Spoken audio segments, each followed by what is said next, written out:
Hi everyone, long time no see. I hope you guys have not missed me. Like, I hope the other things you are watching on YouTube and on the internet that will keep you busy and entertained. It's not like I'm saying I'm entertaining myself. Uh, but here we are again. Hi, hello everyone. I can see. Can you not already doing what she knows how to do best in the comments? Jazz, how are you? How is South Africa? Uh, Hello to you too. How are you? Said I am who I am. You are exactly who you are. So am I. I am exactly who I am as well. Flipping Bullock. Flicking Bullock. Why do I keep saying flipping? Why do I pronounce your name as flicking? Every flipping every instead of flicking. Flicking Bullocks. How are you? Uh, we have Tabitha listening. I want to know where you guys are watching us from. Watching me from. There is no us. It's just me, or maybe me, my spirit and soul. I'm a trinity within myself. I want to know where you guys are saying from. I'm coming to you live from the great country of Nigeria, the giant of Africa, where wonderful things keep happening. This is the country to be in, minus everything that the country is known for, that the country is notorious for. This is a very great country. And I hope every one of you come to visit us one day. Yes.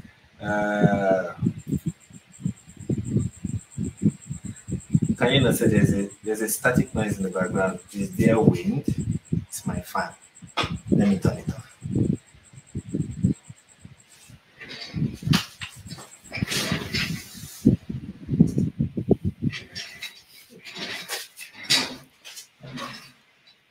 And I believe that is gone. I believe that is gone. If it is not gone, then this one has nothing to do with me. It is beyond my Jesus. It is beyond my control. How is the sound now? How is the sound? I hope it is nice. I hope there is nothing at the background anymore. This is Domac saying, watching us from Mauritius. I hope you are safe in Mauritius. I've heard wonderful things about the great Islamic. I think Mauritius practices Sharia law as well. Very wonderful legal system, and it's also one of the tourist hub in Africa. Very great place for you to go for holidays. And I'm not even being sarcastic or anything. Mauritius, wonderful. Mauritius, Seychelles, wonderful tourist destination. Just says South Africa is crappy as always. Well, in everything we give thanks. Let me sound like a pastor. In everything, give thanks, because that is what you've been commanded to do. Just is saying slight background noise from sounds like heartbeat with wind background. Is it still there? What's with the? I can't see it. Is it still there? I want to know. Okay, Karina is saying it's much better now. Okay. This is Janet Lewis. Hello, and keep posting, please. Best wishes from Canada. I will keep posting. I was on a slight hiatus because I don't know if you can notice. My background is kind of different. It's not because I repainted it, no, it's because I moved.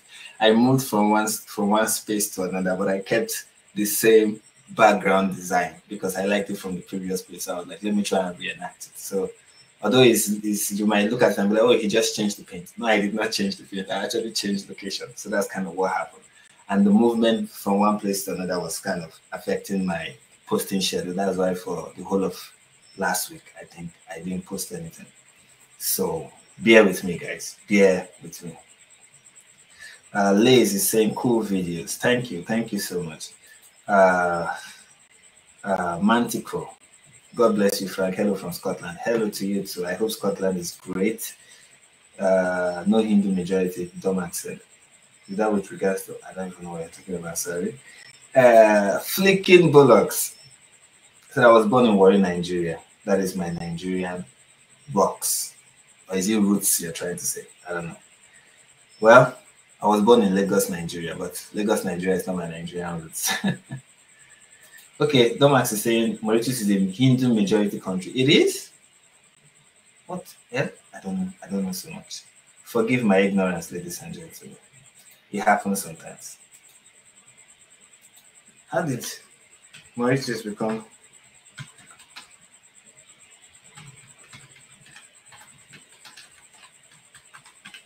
Hindu majority? Ah, it is. Give me. You just said something. It is. My bad, guys. I just gave you false information. You see, this is why you should not believe anything that comes out of my mouth, because I have no idea what I'm talking about. Obviously.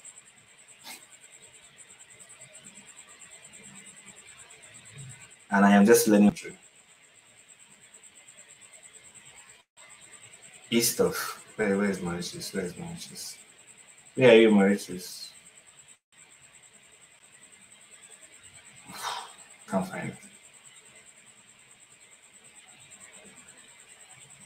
Sorry, guys. I'm learning something right now as I'm with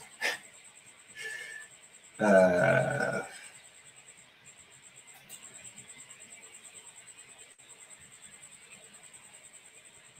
Very small, very small island east of Africa, and it's Hindu majority. I didn't know that. I really didn't know that. I thought it was Muslim majority. I really did. But I stand corrected. I do, guys.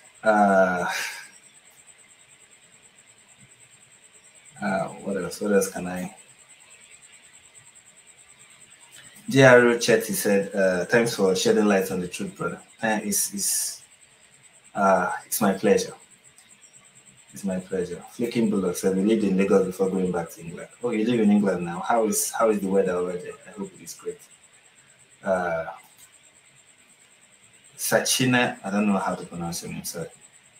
Something 91. S91 said, when I lived in Zambia, I was on a vacation to Mauritius, and yes, many Indians/Hindus there. Okay. That's true. That's true. The internet does not lie. I just confirmed it from Google itself that Mauritius is actually a Muslim majority. Okay. So what we are going to be discussing today. Today is we're going to be talking about what just happened in Nigeria on Saturday. Okay. It's something that happened, very peaceful event that took place in Nigeria on Saturday. And we're going to be looking at it. Yeah.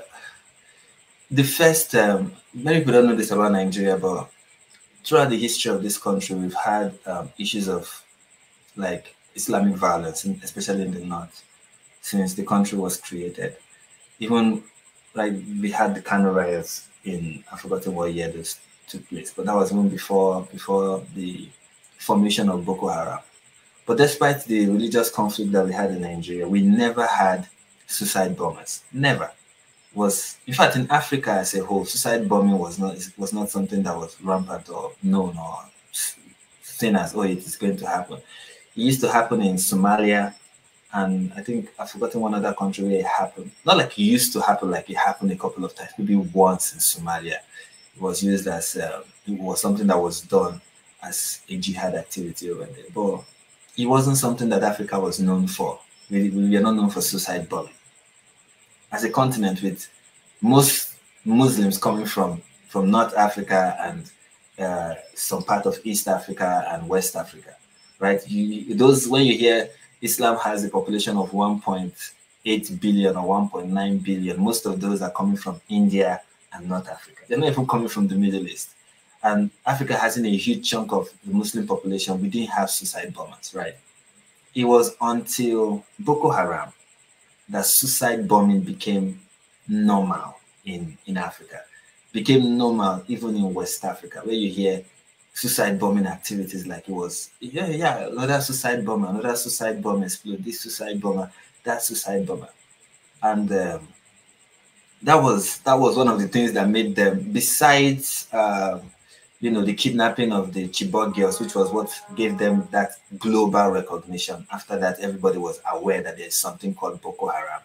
And, when you say Boko Haram to any person who doesn't live in Nigeria, that's all they remember, Chibok girls.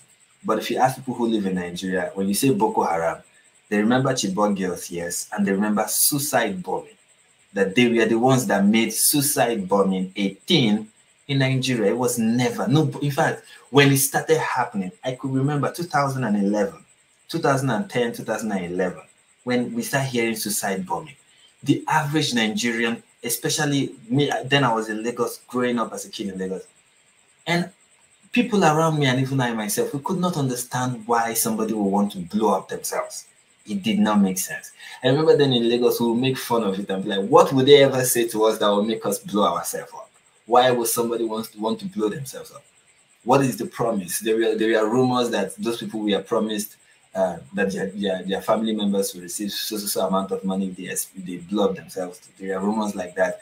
There are other rumors of this is what they usually get compensated. And then we started hearing about 72 virgins. Like I remember it was during that period that I was for the first time really hearing about Muslims believing that if you if you die in jihad, you become a shaheed. Of course, I didn't know that they were called shaheed, but I know that you have straight ticket to heaven where 72 virgins are waiting for you. That was the first time I was hearing about this, and I was like, really, somebody is going to tell me that, and I'm going to believe it so much that I'll strap a bomb around myself and go and explode myself. It just did not make sense. It was so un-Nigerian. It's the best way to describe suicide bombing when it started. But over time, it became a thing. It just became a thing. Thanks to Boko Haram. Thanks to Boko Haram. Suicide bombing became a thing in Nigeria. Flicking Bullocks is asking, what are the gun laws in Nigeria? We have a strict, I don't know much about gun laws in Nigeria, I'll be honest with you. But one thing I know is that many Nigerians don't have guns. And when you talk about gun laws in Nigeria, when you tell the average Nigerian that, oh, we should have guns, private citizens should be allowed to have guns in Nigeria. They have this knee-jerk reaction to it. Okay, so according to this website, it says to legally own a gun in Nigeria, you must be at least 18 years of age of sound mind and must not have been convicted of any crime. You must also obtain a license from the Nigerian police force. But I don't think that is all that is required for you to have a gun. And I can imagine what that licensing process from the police would look like.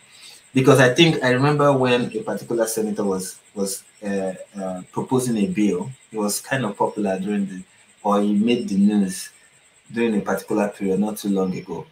I think it was Ned Wokolo was proposing that we should have less strict gun laws that allow private citizens to own guns legally.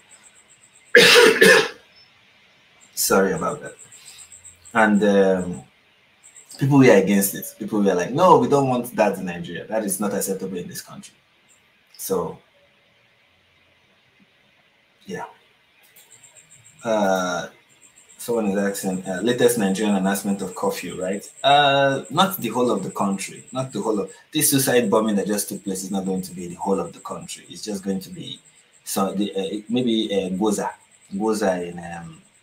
in Borno State will have a curfew, or maybe the whole of the state, maybe the whole of Borno State will have a curfew, but not the whole of Nigeria. Nigeria is big for something to happen in one small town in a far remote location to warrant the whole country having a curfew. No, it's not going to be like that. All right, I'm talking a lot, and let me just share with you guys the article. I'm going to read the article, and then we're going to. Oh, how do I do it? I think the first thing is we're going to watch. We're going to watch CBS Newsroom. Tell us about what happened in Nigeria. It's funny that I'm going to CBS News as if I'm a foreigner, when I could just go to Channels News. But I prefer CBS News. What are you going to do? You just go to anything I show you is what you're going to watch. Okay? Yeah.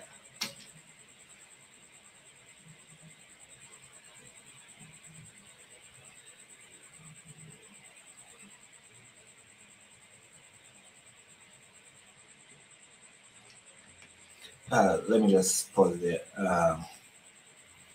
But although I think they were explaining further in the video, but where the suicide bombing attack took place is in sorry, I'm sounding a little bit low energy. It's just there's some certain details about what happened that is kind of tragic. Really, really tragic. I don't even know how to make it funny. I really don't know how to make it funny. Uh, but this three suicide bombing attacks, right? It was three suicide bombing attacks in one location, one town, three suicide bombing attacks, right? And this is a region. Borno State has been a region that has been plagued with terrorist activities for over, like she said, over 15 years. Over 15 years, they've had attacks upon attacks upon attacks. Uh, Boko Haram at one point was controlling close to 20% of Borno State. Is a size, a portion of land as big as Denmark was under the control of Boko Haram in Borno State.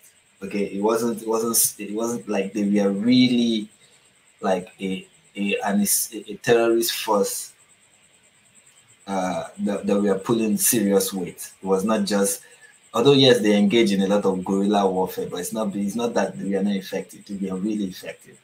And even in recent times, yes, certain territories will be taken over by Boko Haram. The Nigerian army will fight them back, and after fighting them back, Boko Haram will go back to that place and take it over.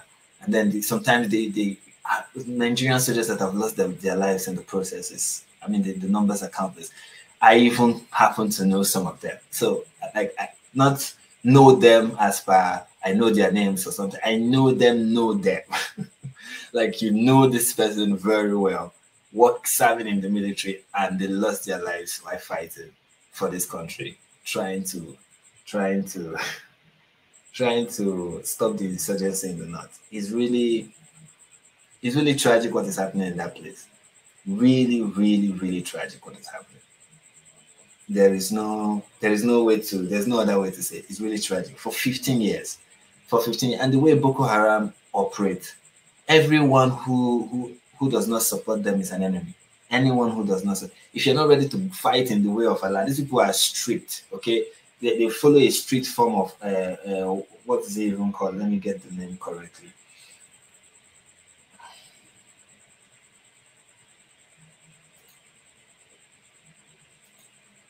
They follow a strict form of Wahhabism, right? That's what it is pronounced. Wahhabism. That's how it is pronounced. They follow a very strict form of Wahhabism. They when it comes to declaring any person who does not, any Muslim, a kufar, what they call takfirism. They practice it with impunity. Okay, and their leaders have expressed their willingness to kill even Muslims when they don't they of course the claim is this Muslim is not they declare the Muslim an apostate because for example, according to Shekau, the former now deceased leader of Boko Haram, he said that if a woman engages in democracy, he has the right to kill her because she's a kufar.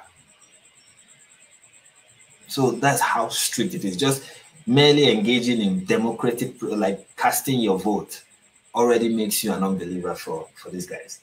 That is how strict they are. They are anti-Western. No sound on the video.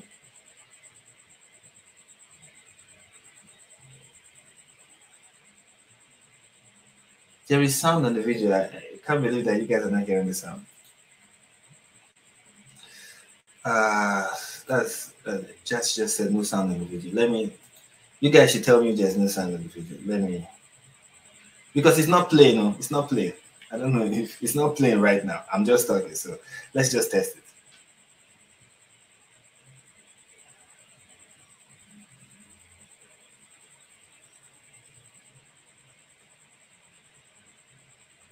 Did you guys hear that? No sound? Oh, no sound.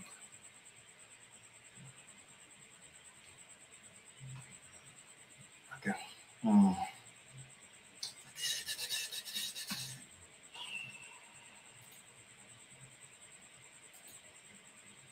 Give me a second.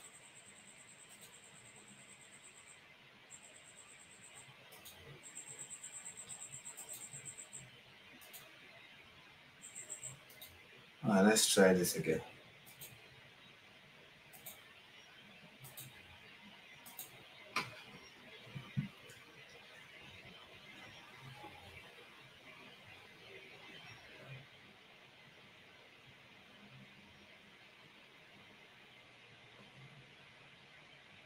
Is there still no sound from the video? Oh, there's no sound. Let me try again. Let me try again. Uh-oh. Oh, shit.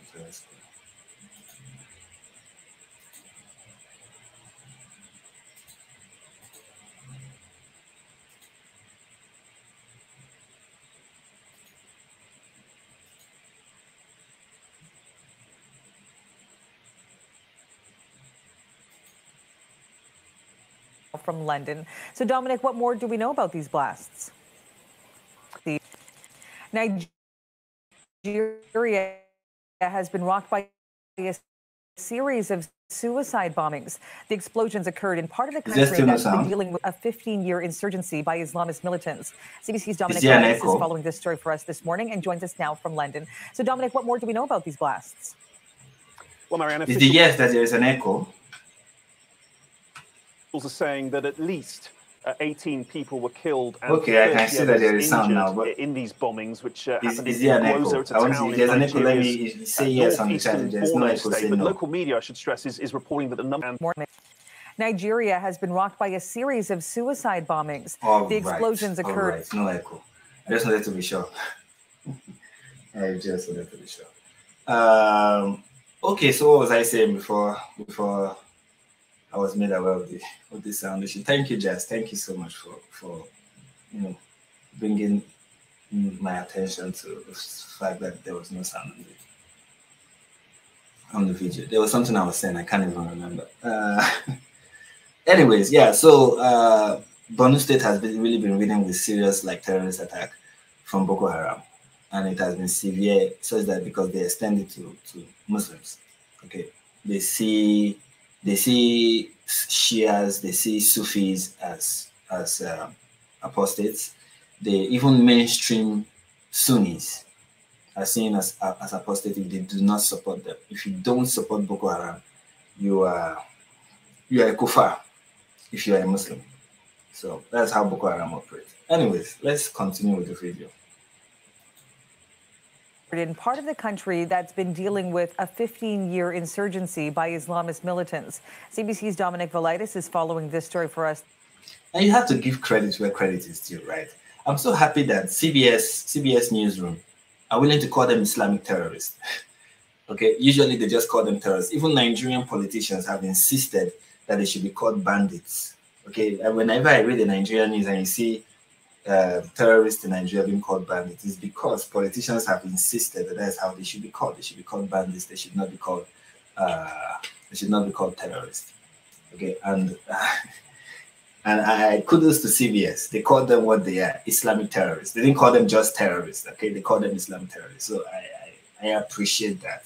Okay, so we know the kind of terrorists we are dealing with.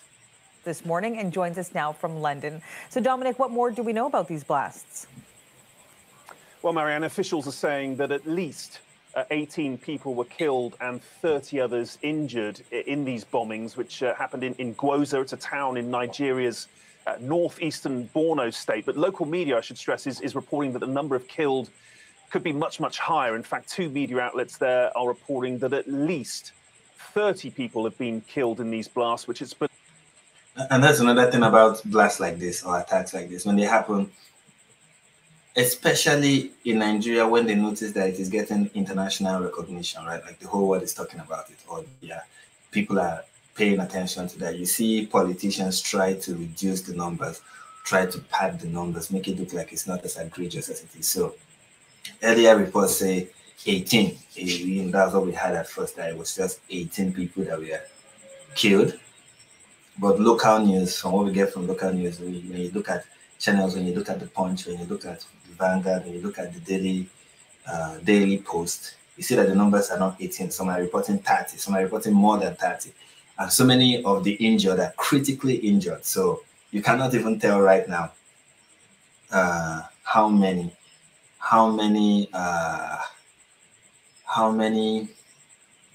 injured people or dead people we can expect from what just happened. Okay, so that's kind of like how it is here.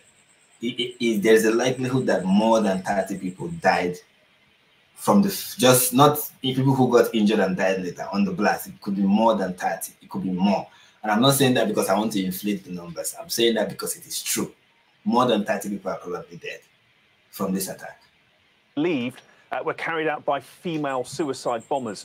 We're told that a wedding, a funeral, and a hospital were all targeted, and that among those killed were children and pregnant women. So a dreadful series of attacks, Marianne. A curfew has now been imposed by Nigeria's military, and although no group... Here's another interesting thing you should know about the attack. Very funny attack. This is the funny part. Not like the attack as a whole is funny, but here's the part that I find, let me not say funny, let me say interesting. So the first suicide bombing took place at a wedding. The second suicide bombing took place at a hospital. The third suicide bombing took place at the funeral of those who died at the wedding. It's like we did not finish them off. Let's go and finish them. So they didn't happen simultaneously. That's what you need to understand. It's not like they didn't happen instantaneously. They happened in progression. The first one was the wedding. The second one was the hospital. The third one was the funeral. At this point, I'm of the opinion that perhaps the first explosive was at the wedding. The second explosive was in the hospital of those who survived, and the third one was at the funeral of those who died. It's like they were trying to cover all their bases, leave no stone unturned. That is how thorough they were trying to be with who they want dead or how they want people to die. Like, did they have something against the people who were doing the wedding? Was there like a personal beef between leaders of Boko Haram and whoever was wedding? I don't even know if the person who was getting married was a Christian or a Muslim. For this, like, the fact that they were buried on the same day gives me the impression that it may be a Muslim involved in the wedding, because Muslims don't bury the dead the next day. If someone dies that day, the person needs to be buried that day. So I don't, if the burial was already taking place that same day, there's a likelihood that it was a Muslim wedding. So this is what we are dealing with, guys. This is what we are dealing with. This is what we are dealing with.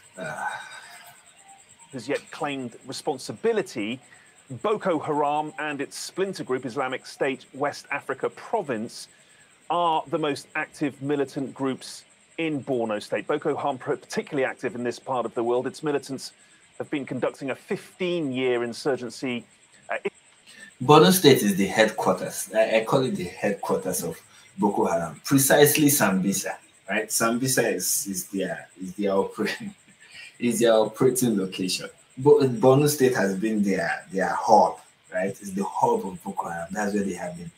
Many people don't know this. Historically, Borno State was known as the Kanem Borno Empire before British colonialism, and it was a big Islamic caliphate, right? It was a big Islamic caliphate. And some Muslim groups in Borno State feel the need, and Boko Haram is also of the same view, to return Borno State to its glory as the great Kanem Borno Empire that encompassed, Borno State, some part of Chad, and some part of Cameroon. So they want to re-establish that. That's the thing about all these terrorist groups. There's always this nostalgia for the thing of the past, of how great they were before the Europeans came with their education and their Western ways and destroyed them. They want to return to that. They are always of the view that the reason why there are poor people in Borno State is not because, not because of their how allergic they are to Western education. Is because Western leaders have imposed on them this, crazy, sinful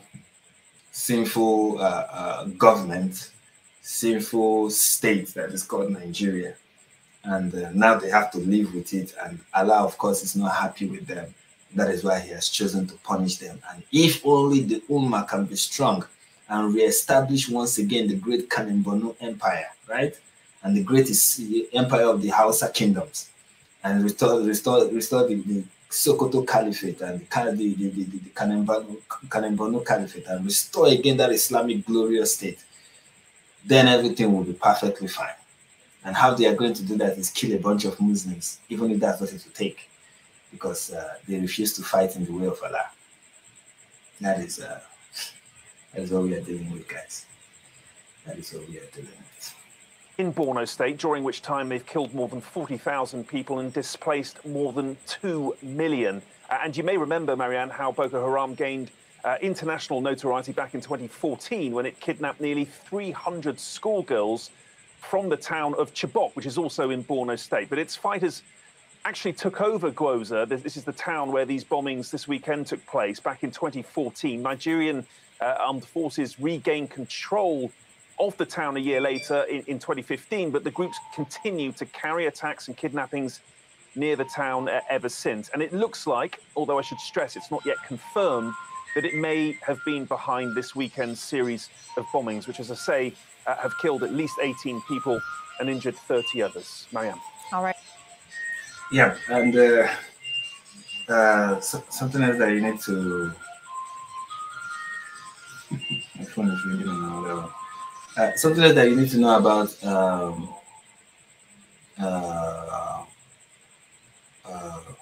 what is it? Something else you need to know about what is going on in Borno State.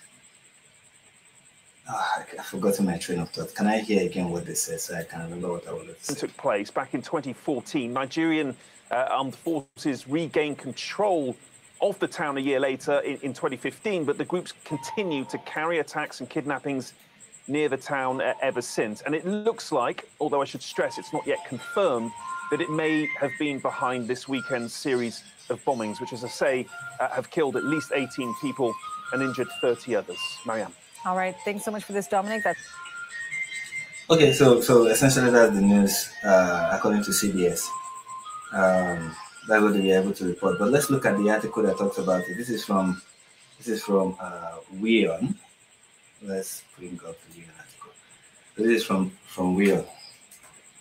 And this is what they report. The article, the headline says at least 18 killed after a string of suspected suicide bombing attacks. And what we know about the attack, that's the headline. Let's ignore this wonderful advertisement. Let me make the text bigger. According to the head of local emergency agencies, a series of attacks by suspected female, I call them Fulanis because the ones we've been talking about before Boko Haram are the Fulanis. According to the head of a local state emergency management agency, a series of attacks by suspected Fulani suicide bombers took place in Nigeria's northeast Borno state, leading to the death of 18 people. There have also been injuries to 42 people, of which 19 are seriously wounded. Right. The region has been at the center of a 15-year Islamic insurgency that has killed thousands of people and led to the displacement of millions of others. The group at the center of this violence, guys, give me a second. Just give me a second.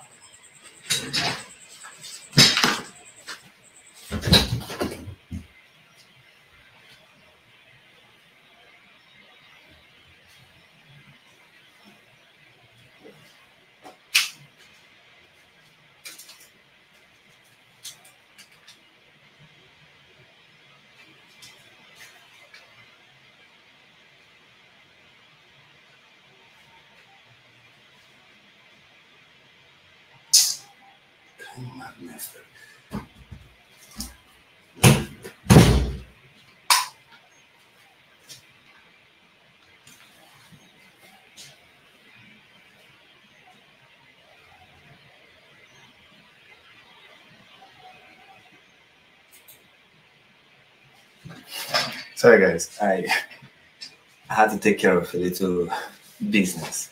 My phone was ringing in another room. I had to go there, know who is calling. Anyways, so where was I? The region has been, I'm reading from this side, the region has been at the center of a 15-year Islamic insurgency that has killed thousands of people and led to the displacement of millions of others. The group at the center of this violence, Boko Haram, did not immediately claim responsibility for the strength of attack. According to AFP, citing a state police spokesman, said in one of the 3 blasts on Saturday in the town of Gwoza, a woman with a baby strapped to her back detonated explosives in the middle of a wedding ceremony. Just imagine that. A woman with a baby strapped to her back detonated explosives in the middle of a wedding ceremony. One of the suicide bombers was a nursing mother, and the nursing mother had her baby on her back when she was detonating the explosives. This is the cruelty of Boko Haram. This is the absolute cruelty of Boko Haram.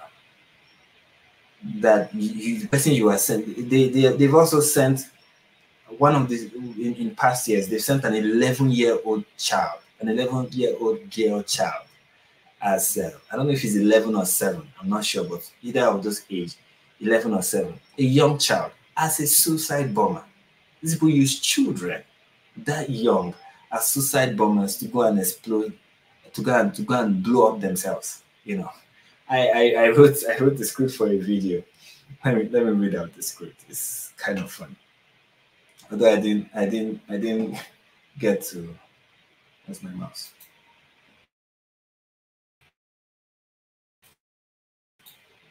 Well, I didn't get to post it, but let me share what the script of the video said. Maybe I'll eventually post it, but I scripted it. This is what I said. I was like, Boko Haram, like other sects in Islam, is renowned for its effort in empowering women. Since 2011, it has given women, even those as young as 11, an explosive career. And last week, 3 women joined their laundry list of successful bombshell stories, peacefully executing 3 suicide bombing attacks in Goza, a town in Borno State, Nigeria. They bombed a wedding, a hospital, and the funeral of the victims at the wedding. Over 18 people rest in peace as a result, including little children and pregnant women. The wedding bomber had a baby strapped to her back as she embraced martyrdom. Even radical feminists can achieve such level of detonative gender equality. I mean, this is the best I can come up with. Honestly, I've never seen a news story get me this down before, but I don't even know how to react to this. Like, it's well. Anyways, the blast at the wedding ceremony took place at around 3:45 p.m. local time, when a woman carrying a baby on her back detonated an improvised explosive device she had on her at a crowded motor park, said Borno State Police spokesperson Nahum Kenneth Dasso. The female suicide bomber also targeted the hospital in the same town and carried out another suicide bombers, rather not suicide bomber. The female suicide bombers also attacked the hospital in the same town and carried out another attack at the funeral for victims of the wedding blast. So the funeral was for victims of the wedding blast, reported AFP citing local authorities. So yeah, that is kind of like some details that were not mentioned in CBC. But yeah, that is what these people did. They attacked the funeral and they used a woman. One of the suicide bombers happened to be a nursing mother. That is what happened. And so people will be wondering, these women, are they women? Did they willfully do this? I do not believe that the women who are engaged in this suicide bombing activities, that these women, many of them did it willfully. Okay, that's another thing we are going to look at right now. Is a video of 2 women who escaped. Right, they escaped being used as suicide bombers, and they told their story about how it happened and how Boko Haram tried to convince them to be suicide bombers, and how they found themselves in that situation to begin with. And when you hear their story, you realize these women are forced to do it. These suicide bombers themselves are also victims. Okay, they're not doing this willfully. I don't believe that a woman, a mother, especially a Nigerian woman, I don't know, maybe I'm being tribalistic or nationalistic, okay, in saying that I don't think a Nigerian woman or any woman, I don't know about women in Palestine. I see them glorifying suicide bombing, so I can't speak for every woman, right? But I can speak for Nigerian women, as far as I know them, to be people who will not carry their baby on their back. Even if you want to explode yourself, you carry your baby on your back and you do it with your baby strapped to your back. No, something is wrong. Something has to be wrong for that to happen. I strongly believe that. Well, before we go to the video, let's look at some super chats. Also, in case I believe I didn't mention it, so let me use this opportunity to mention it. Please, guys, if you have spare change, that's what we do here. We call it spare change. This is a Nigerian church. Okay, you have to give offering to support the minister. You know, if you give double, triple will come to your portion. You sow into this ministry. Okay. Let me start with Jess's super chat. It said, if you are proud of Frank, hit the like, support, and follow on X. Exactly. I feel like that's the super chat that I should just leave on the screen. And this is a TJ. I don't know how to pronounce your name. Thank you for the super sticker. I believe that's what it is. Super chat with nothing on it. Said, as a Thai Muslim male, I side with Nigeria. It's well. In Nigeria, it is well. I know some of the things I'm talking about is pretty tragic, but believe me, it's well. In this country, one of the things you can count on is our resilience. Right? Nigerians are resilient people, very resilient. Okay, let me show you guys just a sample of the resilience you find in Nigeria. I hope I still know where that is. There is okay. Let me find it. There's an image I want to show you guys of resilient Nigerians. It's nothing like when you and it's not just Nigerians anyway. You see it amongst people who are really suffering in the hands of these peaceful people, right? It kind of forces you to be resilient, even if you don't want to be. You know, I guess you can say that. I guess that's what you can say about resilience that you find amongst.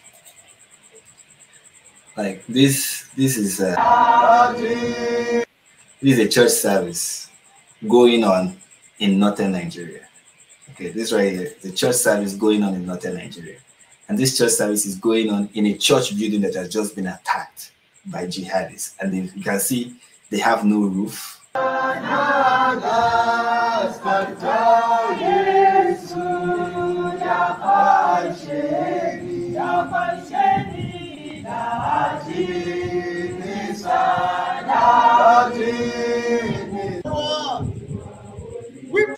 So as you can see, despite what they're experiencing and despite what has happened to them, they're still resilient. You can see that the church has really been destroyed completely. Yet these people will not allow that to stop them from serving God. Will not allow them to stop them from singing to God. They will not allow that to stop them from gathering as believers to worship the one true God. Okay, and yeah, that is resilience amongst Nigerians. And also, this is my wonderful Twitter. Become a follower if you are not already. Okay, go right now and follow me. Okay, x.com/NIG perspective. Go right now and follow me. All right. So Nigerians are resilient. Okay, we are. Don't feel sorry for us. Don't. There's something my dad always say, I don't want your sympathy. So yeah. Christine Jones, thank you for bringing light and truth. It's my pleasure. It's always a pleasure. Happy Max, and we appreciate you, Frank. Thank you. I appreciate you too. I appreciate you 100%. Just said, as a mother, I cannot comprehend. It's not natural. It really is not natural. It really is not. And that's why I feel these women, we are forced to do this. There's proof that they are forced to do it. And that is what we are about to look at. Okay? We're about to look at proof that by all indication, all indications, these women, we are forced to engage in suicide bombing. Okay, so this is a documentary from the Wall Street Journal, following the story of two women that were kidnapped by Boko Haram and forced into early marriage by Boko Haram, and then later forced to become suicide bombers by Boko Haram. So, and I believe this is the story of most of this. I mean, I told you about the child of 7, right? In case I have not mentioned it, have I mentioned that there was a child of 7 or 11 that was used as a suicide bomber? You think that child willfully wanted to be? Of course not. That child didn't want to be a suicide bomber. She was forced, and so most of these women, you know. So Okay, so these people are speaking Hausa, and I will have to read out the subtitle. I get upset when they call me a Boko Haram wife.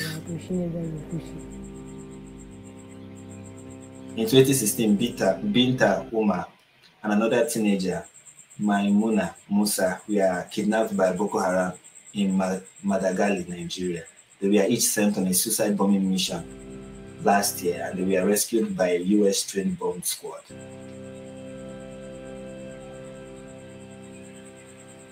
This is their story in their own words. It was a Saturday when Boko Haram came and abducted and kidnapped me. I have a problem with pronouncing abducted. And kidnapped me.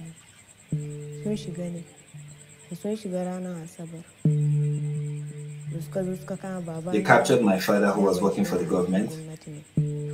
They captured him and they killed him. Then they told me that they had killed an infidel.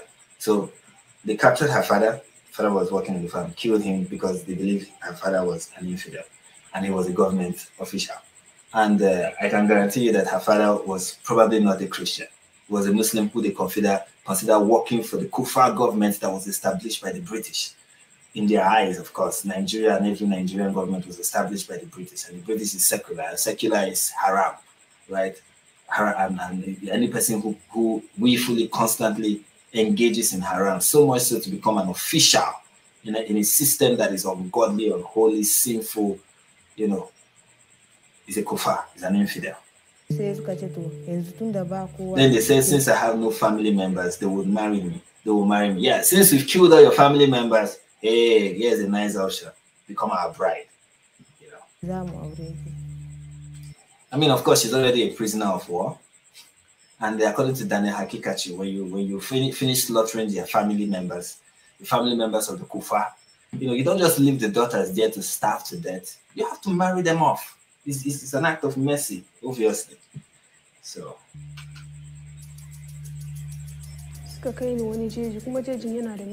They took me to a forest far away. This is another lady. I was kept in grass house built under tamarind trees. That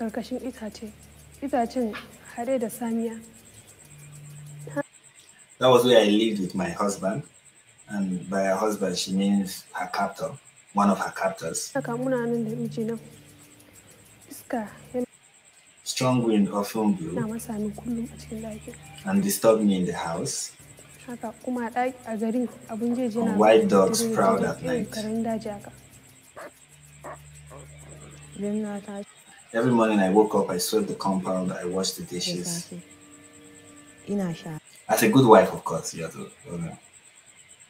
As a good wife, yeah. As a good Islamic wife. Every morning I woke up, I swept the compound, I washed the dishes, and cooked before I went to Ismailia. So they were to go to Muslim school, okay, to study in the way of Allah, to study Islamic studies, which is better than any other form of education, obviously. So yeah.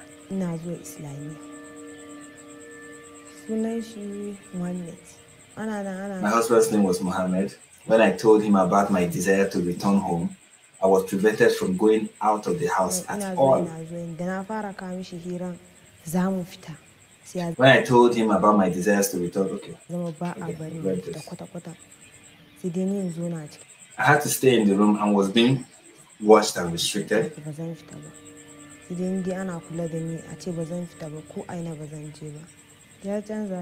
He became hostile and refused to feed me. And many of you may wonder, why is this husband becoming hostile when his wife is, expressing her desires to return home and not, be in the marriage? Of course, shouldn't that be allowed in Islam? Divorce, right? And she's like, I want to go home. I want to go back to my village. I want to go back to my community. And it's like, no, it's not going to happen. And he became hostile and refused to feed her. And you may ask, why is this husband doing this? This is un-Islamic. Or you may hear your friends tell you, this is un-Islamic. Well, I'm here to tell you that it's not un-Islamic. Okay? It is not un-Islamic at all. In fact, it is 100% halal. Okay? When I say 100% halal, it is not haram. It is permitted.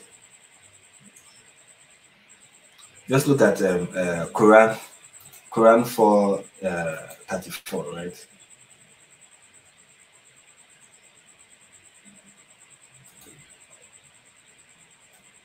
Here's the perfect speech of Allah on wife beating. Let's use Sahih International. Which one should we use? I feel like I've gone 34, not 32. 34. Let's use Sahih International. Men are in charge of women by right of what Allah has given one over another, and what they spend for maintenance from their wealth. So righteous women are devotedly obedient, guarding in their husband's presence what Allah will have them guard.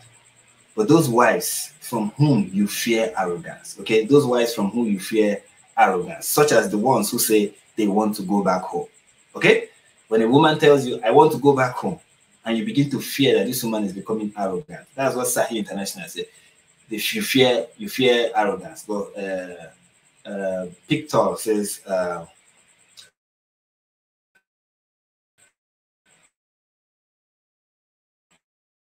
as for, see if I can get the other translation, they say you fear disobedience.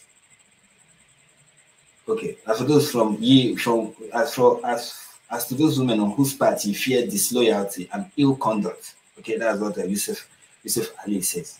But let's go back to Sahih International. But those wives from whom you fear arrogance, first advise them, like the man said. No, you're not going back home. That's the advice. But if they persist, what do? You forsake them in beds. Okay? You keep them on a separate room. And then finally, what do? You strike them. Alhamdulillah.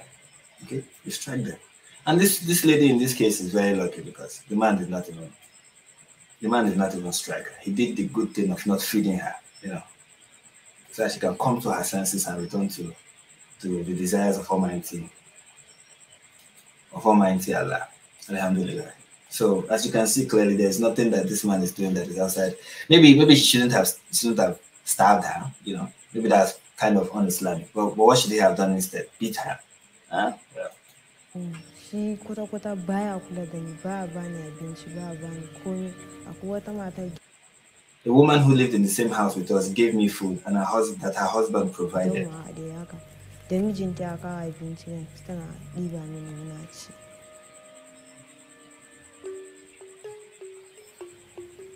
I mean, look at how young these women are. Yeah, these ladies are young. They are really young.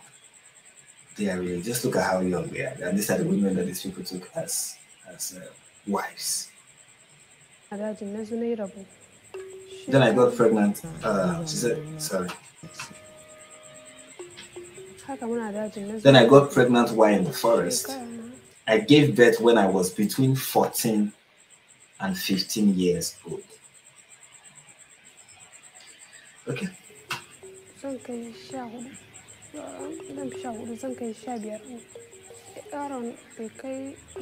The boy lived for less than a year and died of a fever.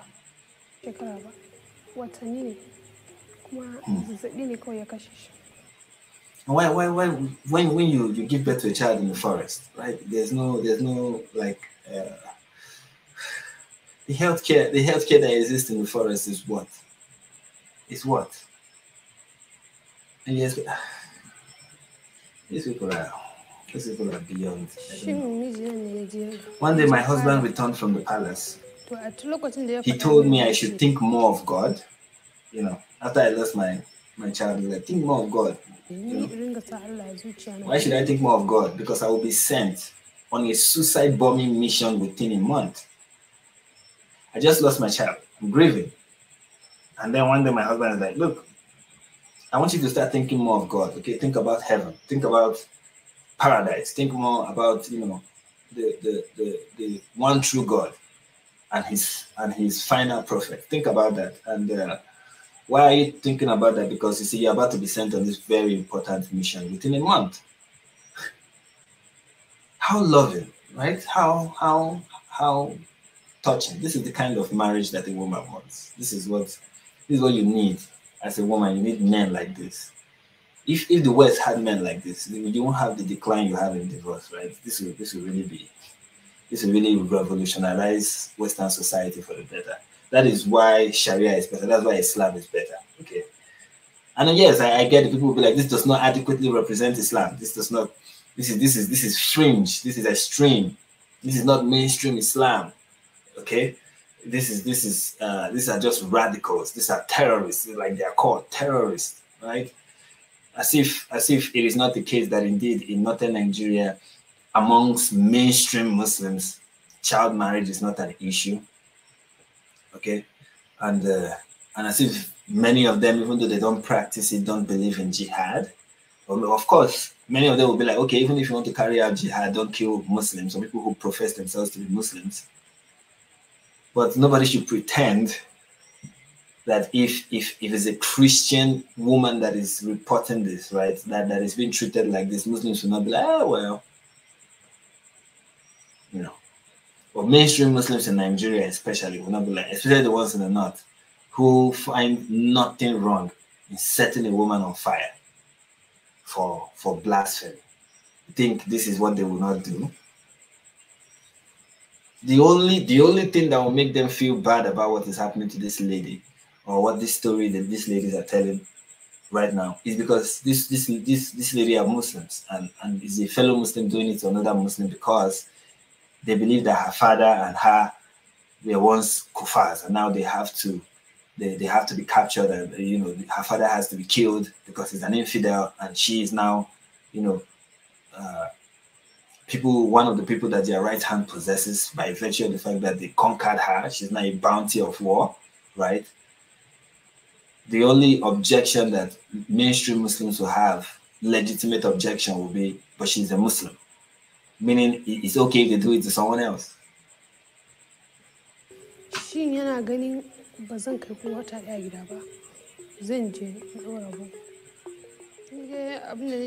They often deceive women and said they would not die on a suicide mission. So you can imagine what they tell them. Oh, no, nothing will happen. You just go, you just press this and nothing will happen. Just go and do it. You won't die. It's going to be, and of course, many of these ladies are uneducated. They don't even know. So they don't even know what they are carrying. They don't know what's going to happen with what they are carrying. And, so they lie to them and tell them, oh, nothing will happen. You just do it. It's something that is going to be to the glory of the Almighty, right?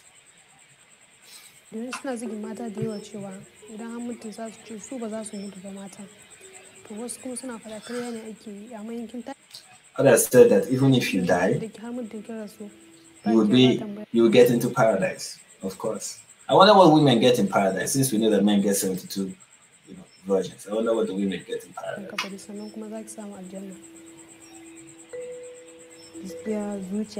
Honestly, I was so scared when I heard I would be made to carry a bomb to kill people. I thought I could escape. I could either escape or die. I mean, look at how young this lady is. Look at how young this lady is.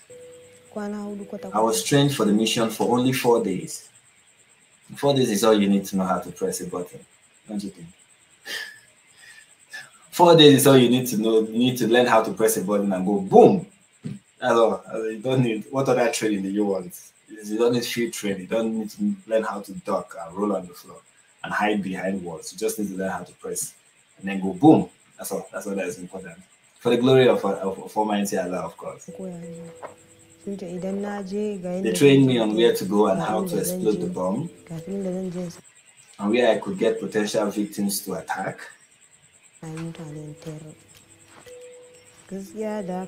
As soon as the vest was tied to my body, I lost my hope of survival. Wow.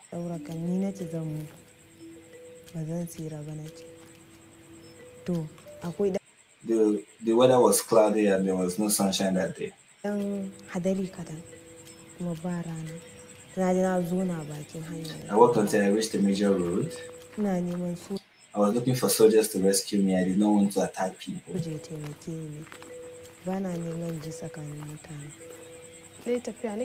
continued walking until I saw two soldiers sitting near a drum. I got scared and stopped. They asked me, "Do you have a bomb?" I said yes. Wow. I pleaded with them, "Please don't shoot. I do not intend to kill. I came to save myself." Then they asked me, "Should we remove it?" And I said, "Yes, help me take it off." While removing the vest, they said I should not worry. They would remove it safely and everything will be all right. Then they kept warning me that I must not drop my hand. They kept talking to me. My hands were tired, but I did not drop them. I did not drop them down. It was like that for 30 minutes to remove the breast. I thought it would explode and kill me.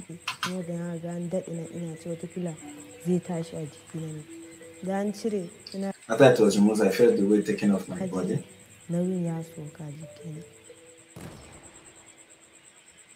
And I guess afterwards it was detonated. I think there is more. When the soldiers fed me and took care of me, I realized they were not going to kill me.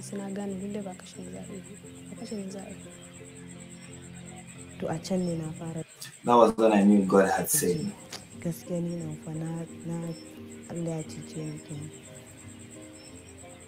I mean, I still cannot get over the fact of how these ladies look like children. They just look like children. I'm very sure they're still no longer. I don't know if they're still, but they just look like children. These are young people. And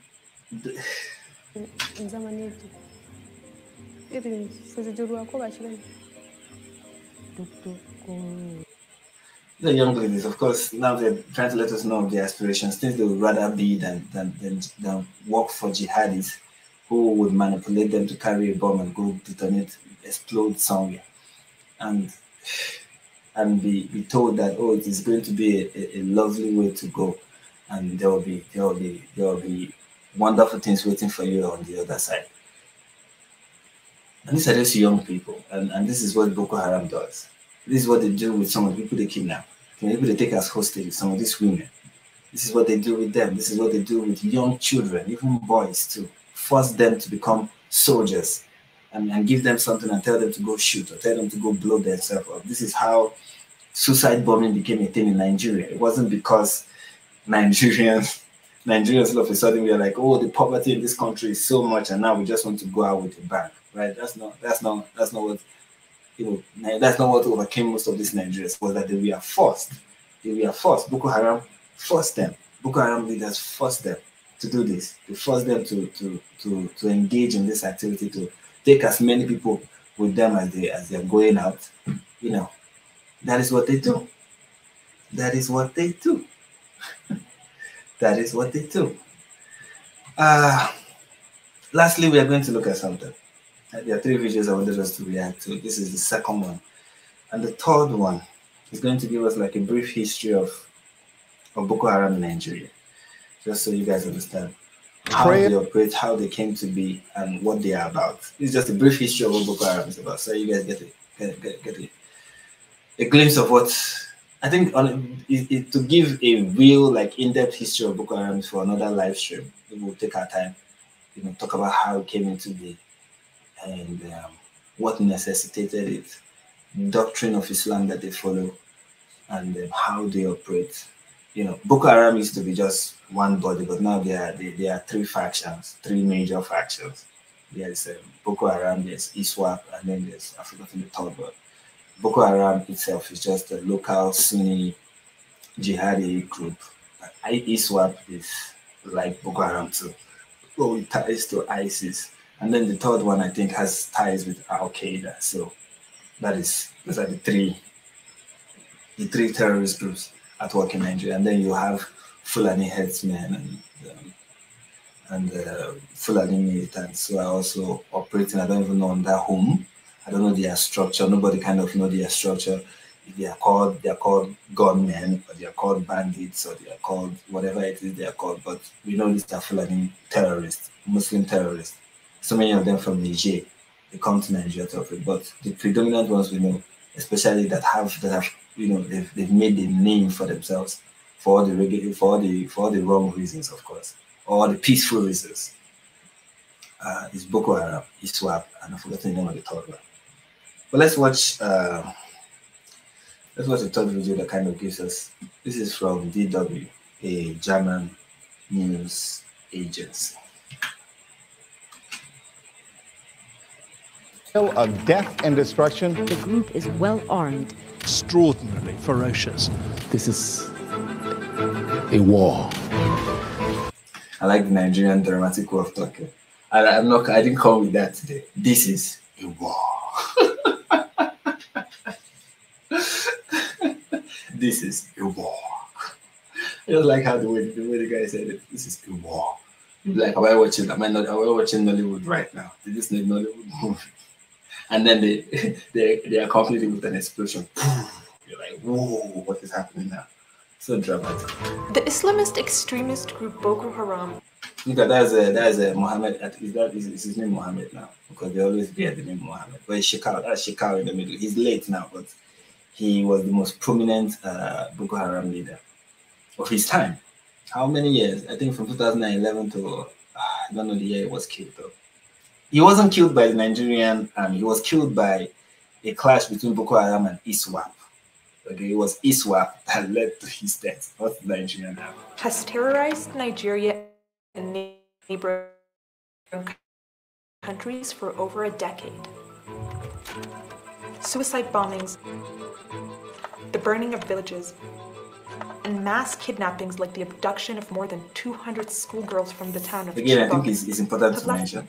People always remember Chibok. Good, and it's good that Chibok kind of got the international recognition that it needed to get to let people know that, look, this is what is going on in Nigeria. But like I've said again and again, they have been more than that. They have been more than that, okay? They have been more than that. They have been more than just over 200, over 300 that were kidnapped in, I've forgotten what year that happened, in Chibok. There have been more than that. Thousands dead and millions displaced. Okay, I wanted to show you guys something. Millions displaced. This is what you call a refugee camp, okay? When you look at Gaza, for example, you look at Gaza and you look at Palestine, and then you see a city with hotels and businesses and whatnot, and you're like, that's a refugee camp. No, that's not a refugee camp. Okay, that's a city. That's a booming city filled with people that UNRWA have refused to admit that they are not refugees, have insisted on calling them refugees. Even if they become billionaires, they're still refugees. That is why that place is called a refugee camp. But this is what an actual refugee camp looks like. Okay, this is what it looks like. You see those tents. You see how people are living there, like they're living like cattle, like animal farm animals. That is what a refugee camp looks like. Okay, that is what it looks like. You know, I look at some of the things that is coming out from Gaza. And I look at this city. These people are living in open. This is if Gaza looked like this, and you say Gaza is an open air prison, maybe I will empathize and be like, yeah, that's true. Okay, you don't show me a city with beautiful roads and nice view and striving businesses and wealthy people living there. And you're like, yeah, that's a refugee camp. I'm like, no, that is not. This is a refugee camp. That is not. This has really tested Nigeria to the point that certain parts of the country are not under the control of the government. So, yeah, that's one of the funny things about this country. Yeah, it's not just in Borno State. I should mention it's not just Borno State that have regions that are no longer under the control of the Nigerian government. They are now under the control of terrorists. When I mean under the control of terrorists, I mean for you to get into those areas, you have to pay those terrorist organizations to be allowed in. For you to carry out business in that place, you have to pay tax to these terrorists. They run the place. They have their own government. They have, you know, the eastern part of Nigeria declared independence and said, yeah, we've seceded from Nigeria, right? And after how many years of fighting the Nigerian Civil War, you know, they surrendered and that was the end. But this has been going on for over 15 years now. And you have terrorist groups controlling parts of this country for a very long time. Interesting. How did Boko Haram become such a threat for so long? And why has the fight to eradicate it failed? Let us unpack that for you. I know it's dramatic when you're watching this documentary. So like, let us change angle now. Angle B. All these things when I watch it, I'm always like, I get what you guys are doing. The effect is because I know how the filming works, right? When I'm watching, I'm like, the effect doesn't have that effect, that dramatic effect you're trying to create. I'm like, oh please.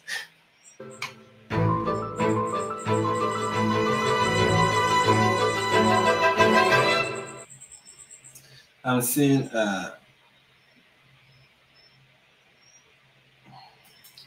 a message from Christian Jones. She said, "Can you not leave these areas either?" I don't know. Is there any other question that you asked before I answer that one? Okay, you posted a crying emoji, and then you said it does look like industrialized farms. Industrialized farm. Yeah, it does. And then you said, sorry, I saw one of your last messages, and that's why I'm trying to.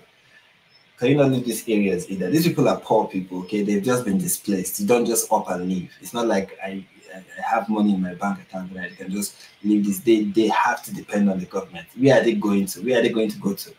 Okay, these are people who left a remote area to another remote area. They have nowhere else to go. They have practically nowhere else to go. Okay, what other question did you ask? She said, or what other things? She said people will be violent without religion as well. Yeah. When you make this kind of statement, what I want to ask is, what is your point? When you say, oh, people will be violent without religion. Okay, in this instance, they are violent because of religion. So what is your point? Are you saying if we get rid of Islam, people will always be violent? So if you get rid of any other ideology that is violent in nature, there's going to be another one to replace it. So what? We should not talk about the ideology when we want to attack, when we want to address the issue of violence. I don't understand the point you're trying to make with that. Okay, I don't really get the point. I don't really get the point. Yes, people will be violent with or without Islam. True. Okay, but people will be suicide bombers without Islam. Yes, but which ideology has been famous and doing the most when it comes to suicide bombing? Islam. Okay, so if I say, okay, this is what Islam has produced, and this is how Islam has directly contributed to this, and you're like, what about the 2% of suicide bombers that were not Muslims? Okay, what is the point with that? What is your point with that? There's none. There is none. There's no point to that. It doesn't drive the conversation forward. It's neither here nor there. There's no point in stating that. As a matter of fact, I feel you're even derailing from the conversation. And sorry, I'm not trying to. It's not like I'm trying to just pounce on you and try to devour you, but you are repeating a sentiment that I think needs to be addressed. This sentiment of, but people always do these things who are not Muslims. People always do these things who are not Islamic. And I'm like, okay, first of all, that does not say anything. Second of all, most of the people doing it are Muslims. Okay, so why do you have to remind us that, oh, there are other people who are doing this? What is the point of reminding us that there are other people that are doing this? Why? If not to distract us from making the point that, look, if we really want to address this particular issue, this particular instance of violence, if we really want to address it, we have to address it from the root cause. You mentioning other causes that has nothing to do with this particular situation does not help it. Okay, and people always make this when it has to do with Islam. When a white supremacist, so-called, goes and attacks a black church, everybody is open to say, oh, we need to attack, we need to address white supremacist movements in whatever part of the world where it is cropping up from. We need to talk about white supremacists and how this ideology is dangerous. We need to remind ourselves again how deadly this ideology is, right? Everybody is able to like Nazism, neo-Nazism, blah, blah, blah, blah, blah.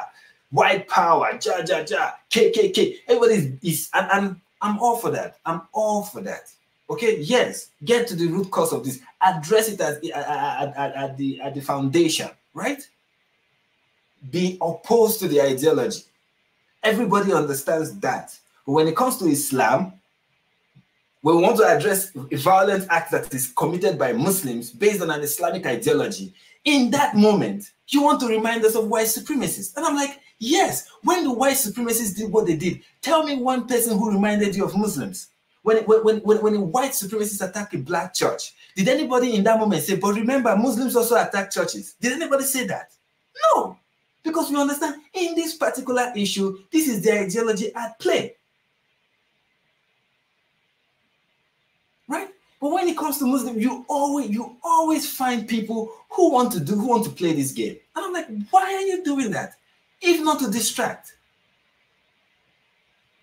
How does that help this particular situation in any way except to distract us?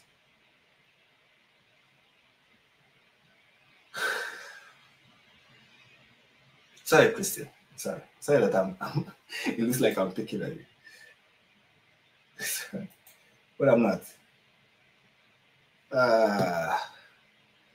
What are we watching? It's hard to imagine now, but when Boko Haram first emerged, it was largely peaceful, winning over followers with its opposition to Nigeria's ruling class. This is also with every Muslim group. Every Muslim group, every movement, right? When it comes to being Islamic, right? They always start off as peaceful. You see Muslims in the West now, and any person in the West, this is the playbook. In case you want to know what's going on, this is the playbook.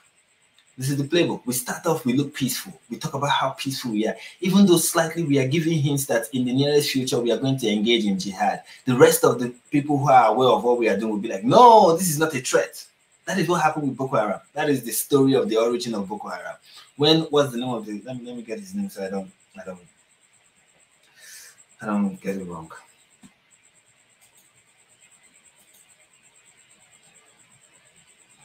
Sorry, give me a break. When Mohammed Youssef, the person who's founded Boko Haram, started out, it was just, preaching about how the colonial entity that is Nigeria has failed. It has failed, and we need to return back to the fundamentals of Islam. Yes, we are going to engage in jihad, but it's going to happen when we are powerful. But for right now, let's talk about building enough support, and let's tell people that we are all for peace, and let's try to get members, and everybody will be like, and there will be people who will be like, look, you have to watch out for these guys. You have to watch out for these guys. You have to be careful with these guys. Look at what they believe in. Look at the ideology behind what they're doing. And the response, even from other Muslims in the north, when Boko Haram, who we are not really in support of what Boko Haram was going to end up becoming, we are being warned that, look, Boko Haram is going to be a problem in the future. And they said, no, it's fine. They are peaceful. Yeah, they talk about violence every once in a while, but it's fine. The group was founded in the early 2000s here, in the northeastern town of Maiduguri in Borno State, an especially impoverished part of the country. Its leader was a charismatic cleric by the name of Mohammed Youssef. He argued that rampant corruption, mismanagement, and a lack of opportunities for ordinary Nigerians were the result of a secular government. Yeah, and people fall for that. They were like, yes, the reason why the Nigerian government is corrupt is because it is secular. Exactly, because we know that religious leaders are not corrupt. They are beyond corruption. Yeah. And people believed him when he said, oh, the reason why our government is corrupt is because they are secular. If they were not secular, if they were not from this British colonial entity that created this country, they won't be this corrupt, and we will not be living in poverty. So what do? We embrace Sharia. Sharia is not corrupt. Influenced by the West. Yusuf called for an Islamic state based on his hardline interpretation of Sharia law instead, convincing his followers this would bring them justice. It was just a sect that had been able to garner up a following, not just in the northeast of Nigeria, but even had followers in other parts of the country. Tommy Oladipo has reported. And that's kind of, if you read about the origin of Boko Haram, when it started, it was just as, you know, people who, especially in 2002, look at how the country was. The funny thing about the country in 2002 and the country now is way worse than it was in 2002. And this was under Olusegun Obasanjo, right? Who, in my opinion, is now looking like the best president this country has ever had in comparison with other presidents, right? And it was under Olusegun Obasanjo. So then the complaint, of course, it will make sense. Look, even the president himself is a kufar, right? Look at, that's why we are having this problem. Let's ignore the fact that his vice president is a Muslim. He's not really a true Muslim. He's also one of them, you know. He's also a kufar too. He professes it with he's the one that Surah 2 calls a hypocrite. He professes Islam in his lips, with his lips, but in his heart, he's not really a Muslim. So I mean, I can imagine the kind of sermon these people will be receiving. And what Mohammed Yusuf will be telling them in 2002, we need to rise up, we need to embrace Sharia. You know, Islam is incomplete without Sharia. There are many Muslims who believe that. I don't know if you know this, but there are many Islamic sects that believe that there is no Islam without Sharia. The Sharia is a crucial part of Islam. That's not fringe view. That's not a fringe view. On Boko Haram for years and spoken to many of its members. People might disagree with the need for a Sharia leadership, but there's no disputing that secular governance that we have is corrupt. Boko Haram. Yes, the secular government in Nigeria is corrupt. It is corrupt. It is not corrupt because it is secular. That is kind of the you see, every good lie has an element of truth. Look at our government is corrupt. True. There is no disputing the Nigerian government is extremely corrupt to the bone. It's a culture, they operate a strong culture of corruption. There is no lie in that. But the Muslim will say the reason why it is corrupt is because it is secular. We need a non-secular, a Sharia compliant government, a government that is Islamic. When we establish that, corruption will be over. Also, and it's another thing I want to point out. I want to use this opportunity to point that out. Any person, any group whose sole solution to every problem is political. Any person who comes to you and every solution to every problem they point out, their solution is always political. That person is for the most part lying to you and is trying to garner support because they have a quest for power. That person is not going to solve that problem that they talk about. They are power hungry. They want to take advantage of you. And they want to get your support so that they can become that powerful figure, that powerful messiah who will bring solution to your problem. The truth is, most of the problem we have in this world, and most of the problem we have in Nigeria, just some degree of personal responsibility. Yes, it will not take you completely out of the problem, but it will help you in the long run. It will. But when somebody says every problem is just the government and it has to be put in place and I will be the one to put it in place. No, you want something for yourself. This has nothing to do with whatever it is you're talking about. This is about you. You want something for yourself. Because many of the problems we have in this life, like I said, personal responsibility, changing the way you live, will go a long way. Maybe not solving it completely, but helping you manage it. Like being responsible. The level of illiteracy. The level of illiteracy in the North is alarming. And one of the reasons is because they believe, right? They believe that Islamic secular education, Western education, Western system, Western education and Western everything is haram, is sinful. They buy into that idea that the only thing that you should learn and you should enforce and you should live organize your life by is found in the Quran and in the Islamic sources. So and that idea itself is going to perpetuate your problem. It's going to drive you further into the problem that they claim to be the solution of. How will you not live in poverty when you don't have transferable skills, when you cannot be employed, when the best thing you can ever become is a menial worker, working for stipends? So part of their so-called solution only furthers the problem. And when it becomes worse, they say, you see, it is not our fault. It is the powers that be. And that is why we need to dethrone them. It's the same thing that communists and other group of crazies do.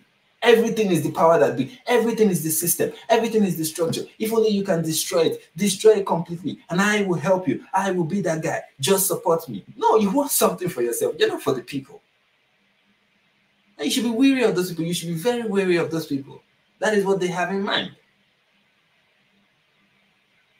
Activities took a dramatic turn in 2009, when its members waged an armed uprising. And that has since gone on to become an all-out war in a sense. The thing is, under Goodluck, I say Goodluck, under Olusegun Obasanjo, was a hard man. The people in Nigeria we call hard men. Okay, and one of them is Olusegun Obasanjo. That's somebody that you don't want to mess with, you know. So Boko Haram knew better than to start operation when he was still in power, you know. And even when they tried to do something in 2009, that was when Mohammed Yusuf was killed. And Nigeria thought that killing of Mohammed Yusuf would bring an end to the movement, but the movement had already become strong, that the death of the leader only was going to make it escalate even further. That was kind of what happened with Boko Haram. And then they had Mohammed Shekau, who was the Absalom to the Solomon that is Mohammed Yusuf. In the clashes which followed, 800 people died. Among them was the leader Mohammed Yusuf, who was killed in police custody. Nigerian authorities actually thought they had defeated the group and declared victory. But Boko Haram soon re-emerged under the leadership of Abu Bakr Shekau. Not Mohammed, Abu Bakr Shekau, sorry, I've been getting it wrong. Abu Bakr Shekau, not Mohammed Shekau. Abu Bakr Shekau. Abu Bakr Shekau is late too, you know. Yusuf's That's one thing about Islamic leaders. They always die. They always die young. Most of them, not all of them anyway. A good number of them. Former deputy.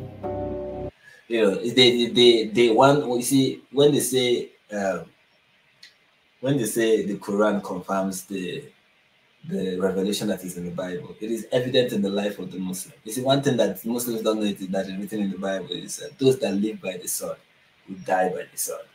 So these leaders, they often die, and sometimes they die by the hand of their own people, like is the case of Abu Bakr Shekau. He was killed in the hands of ISWAP, not even the Nigerian army. He sees anyone who rejects Boko Haram's authority as an opponent and a fair target for the group. That includes Muslims or even children. Yeah, that is Mohammed Shekau for you. Even if you are a child and you're like, I'm not a supporter of Mohammed Shekau, you are an enemy. Even if you're a child. The next couple of years would be devastating for Nigeria. In 2011, Boko Haram targeted the UN complex in the capital, Abuja, killing 23 people. In 2014, also in the capital, the group killed nearly 100 people with a bomb at a bus stop. During that period, if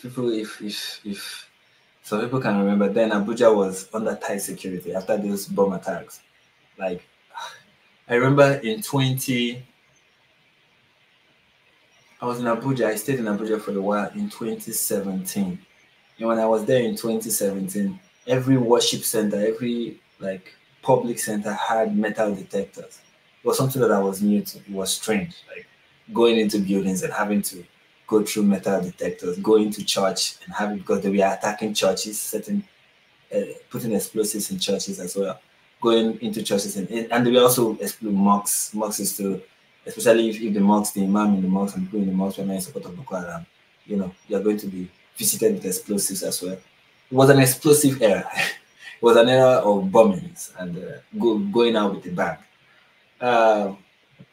So yeah, I remember in 2017 then, it was like the level of insecurity. I remember when I was even traveling, the prayers that we are, they were praying for me.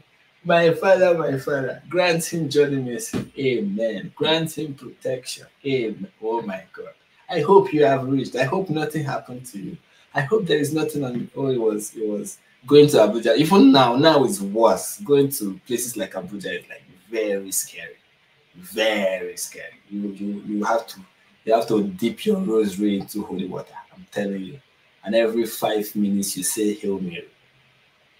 Later that same day, the group abducted the Chibok schoolgirls, an act that shocked the world.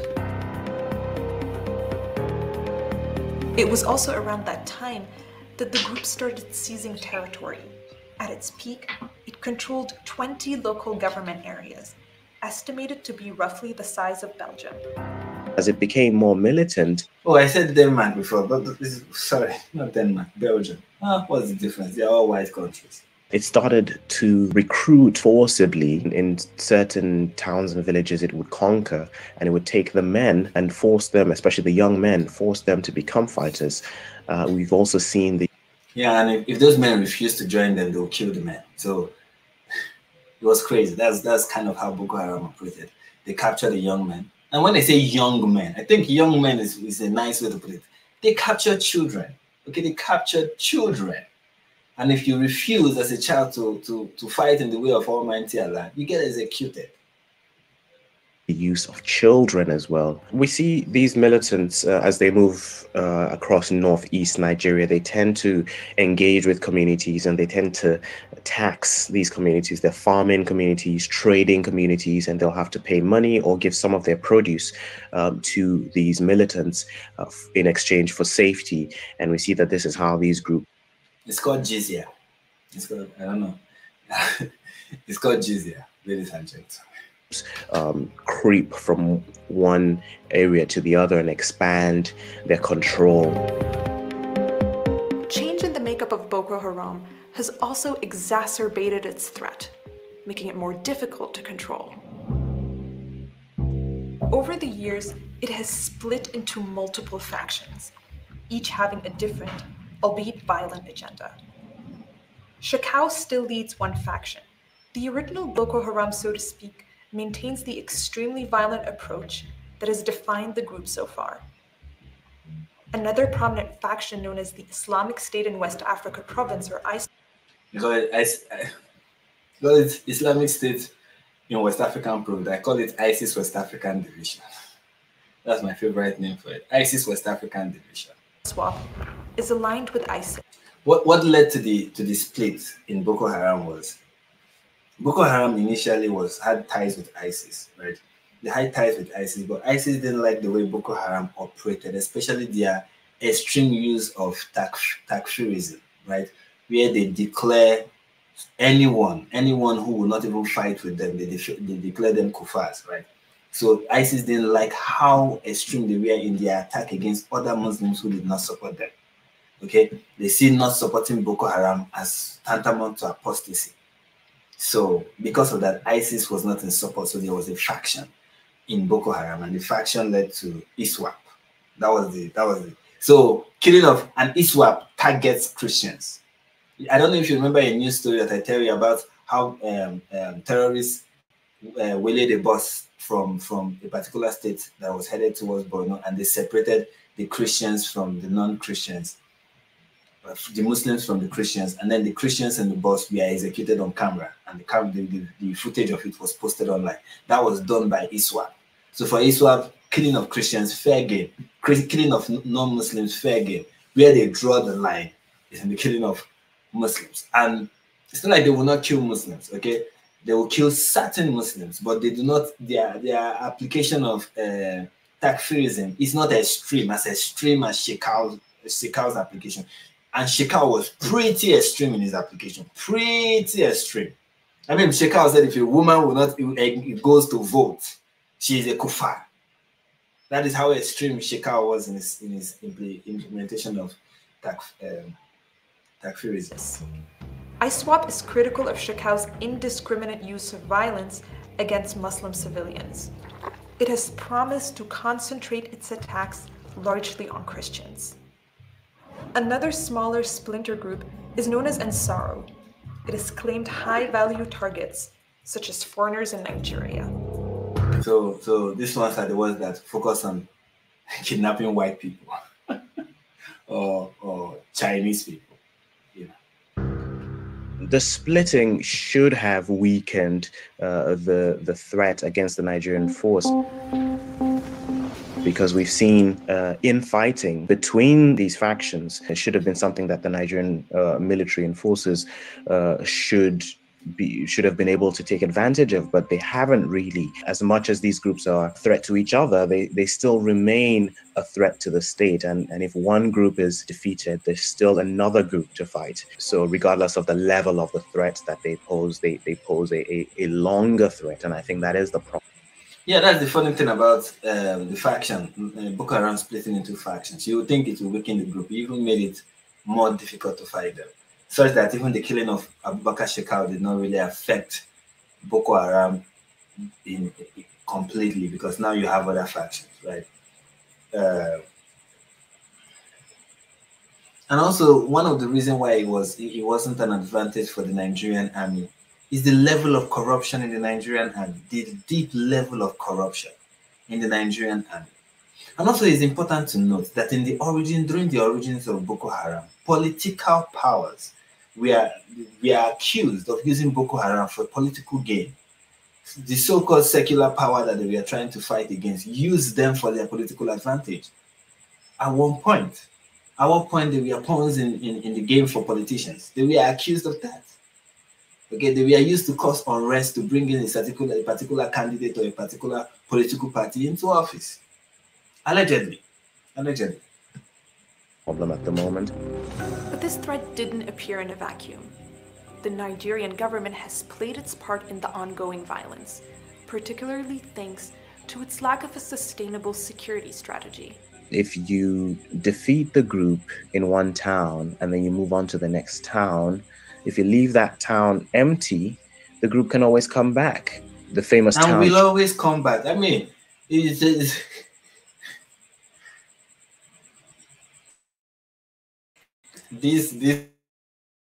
reminds me of a story in the Bible. There's a parable Jesus gave about a person who demons were cast out of, right? And demons were cast out of the person. The person remains empty, right? And then the demons that were cast out of let me see if I can find that parable. Let's see if I can find that parable.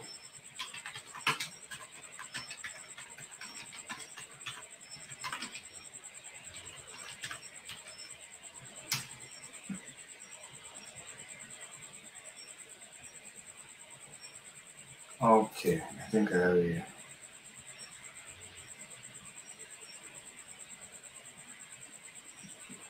Yes, Matthew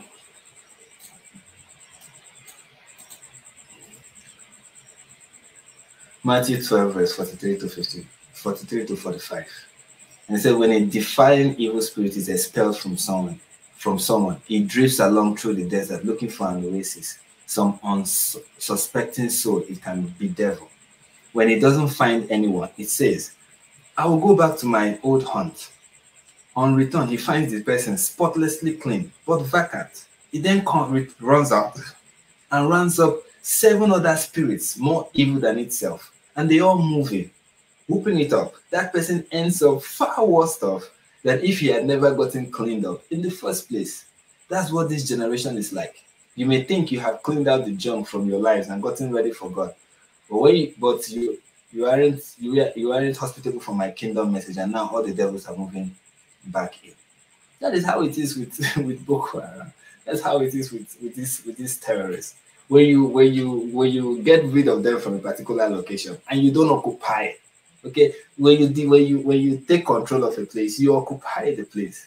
You don't fight them and then you leave and then expect that okay, this community is now liberated. And the funny thing about this fight with Boko Haram, this is not the first time.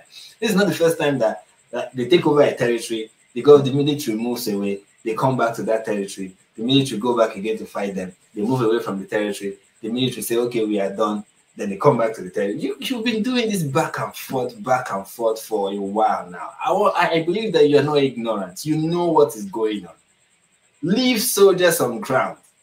You have to occupy that area until you have finally destroyed Boko Haram, completely destroyed them, that there is nobody to return. And also you establish security in the area such that Boko Haram will not resurge again.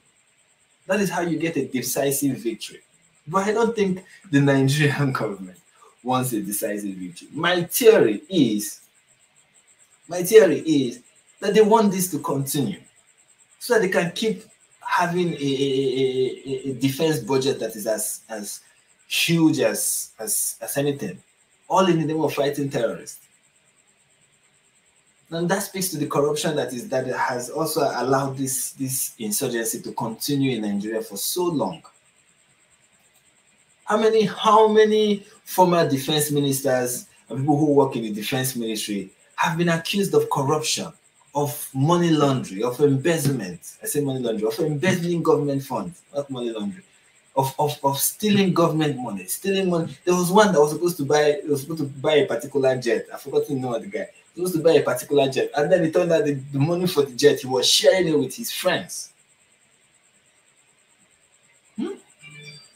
And then you send soldiers. This is another thing. They send soldiers into these places. Some of the soldiers are not even well equipped.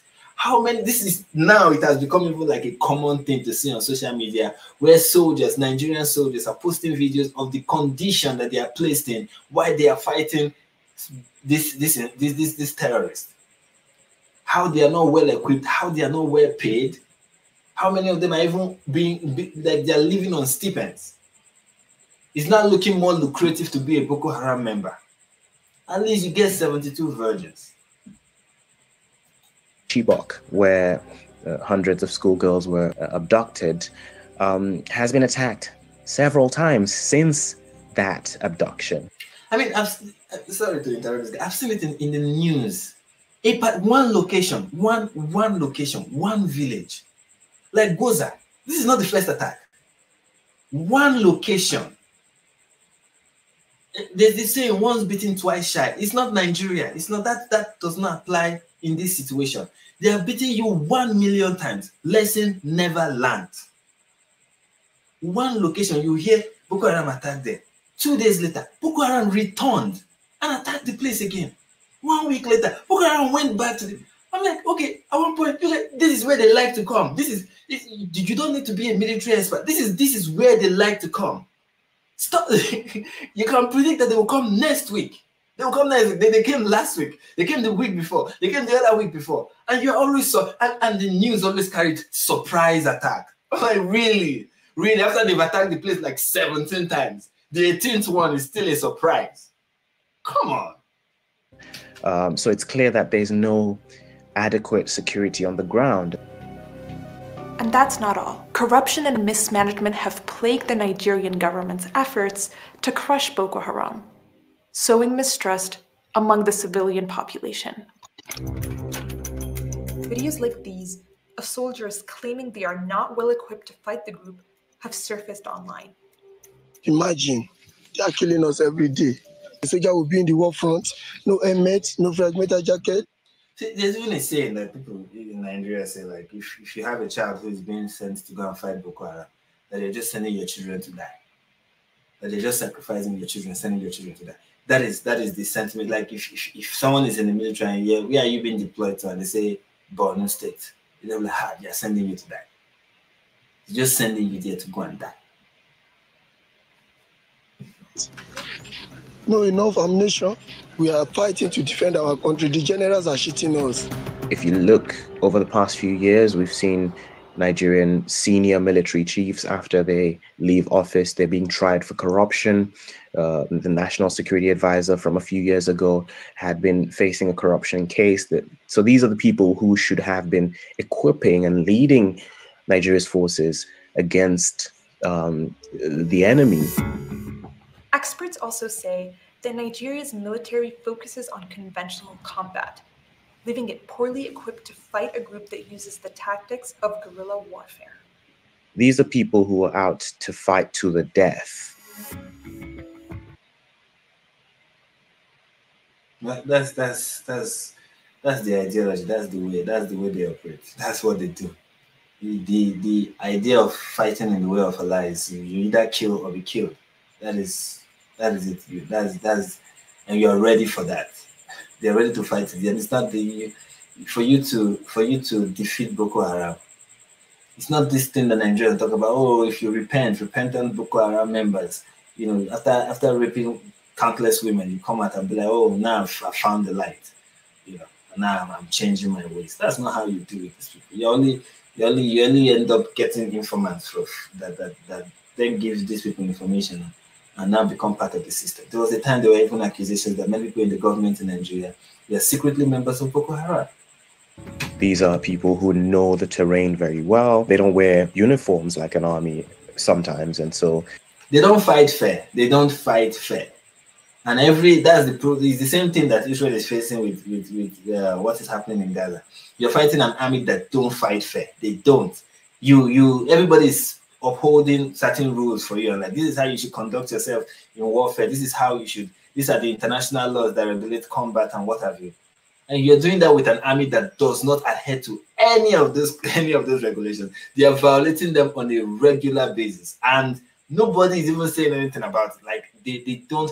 Even we have Amnesty International accusing Nigerian military of war crimes, of like you're fighting Boko Haram and they say accusing you of war crime. So even in fighting Boko Haram, you used to play by the books against an army that does not and would not play by any rule.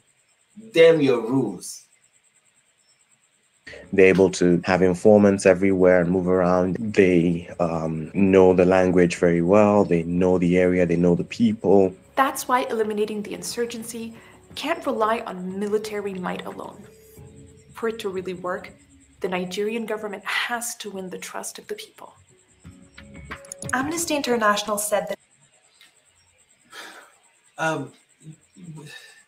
winning the trust of the Nigerians,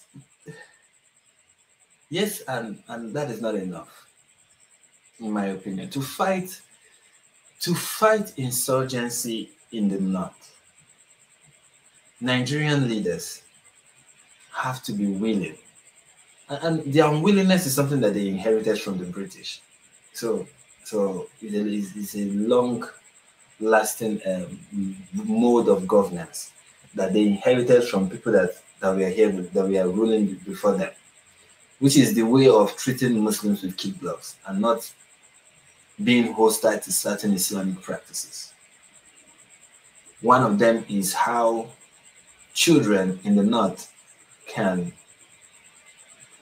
not be in school. Even when it is free education, they will still not be in school. And it's okay for them not to be in school. And they are mostly uneducated, despite the free education programs that are bound in the north. Right? Something is also Northerners getting married to many women and giving birth to countless children that they cannot take care of. These are things that you need to talk about. Okay? And also the ideology of Islam and all the practices that it produces. If you're not going to address those issues, you're just spraying cologne on a corpse. That's just what you're doing. The stench may cease, but it's a dead body, still a dead body, still decaying. So yes, the government you can try to look to appease the North. Goodluck Jonathan build schools for them. Goodluck Jonathan, what did Goodluck Jonathan not do for the North? To appease them, and they rejected him vehemently. He was trying to gain their trust, gain their favor. He was trying to do everything to make them happy. They rejected him because it is fundamentally the ideology that is operating among those people will not allow them to embrace secularism, even a little bit of it. The only few people who embrace secularism, and those who do end up being labeled by these groups are people who adhere to as the kuffar, as unbelievers, as apostates, and as people who should be eradicated. So you need to address you need to address radical imams. You need to address that. You need to be firm. You need to be strong. It's not something you handle with kid's glove. And as far as the Nigerian government, they express in themselves this unwillingness to really want to even tackle the problem. There's no the political zeal in tackling the problem of insurgency. It looks like their goal right now is just to manage it, keep it there. It is a money-making machine for them right now. So why take the problem away when you can milk it? When you can always financially benefit from it? That is their game right now. Their game is not let us end this thing. Their game is how do we milk this thing? So in its fight to eradicate Boko Haram, the Nigerian government has also committed human rights violations, such as arbitrary executions. You have to bring the people on side, and to be frank, there is a mistrust of the Nigerian state, of the Nigerian security forces right across the country, and the Nigerian authorities need to prove to the people that they can be trusted. So the people need to be shown that if they are freed from the control of Boko Haram, they are now under the control of a better leadership. This is the problem. Yes, is there a need to fix the system in Nigeria? Yes, there is a need to fix the system in Nigeria. There is. I'm not somebody who's going to deny that. But to act like that is the major cause of the problem. And anyway, since they're the ones who are in position to fix it, or are the ones who are with the responsibility of fixing the insecurity in Nigeria, for them to achieve that, I don't even know how to say what I want to say. What the Nigerian military need to do, what the Nigerian government need to do is really decide we want to get rid of this. I strongly believe that if they want to end Boko Haram, if they really want to end it, if they do, they can. These people have fought, but Boko Haram is not the first insurgency group in Nigeria. There are many insurgency groups in Nigeria from the south that the Nigerian army has dealt with. There's IPOB, there's MEND, okay? There is there have been a couple of them from the south, and the Nigerian military have handled them this. There was the civil war, and they won. There was full-blown civil war, and the Nigerian army in less than 2 years won. And they were fighting in a region that they were not familiar with.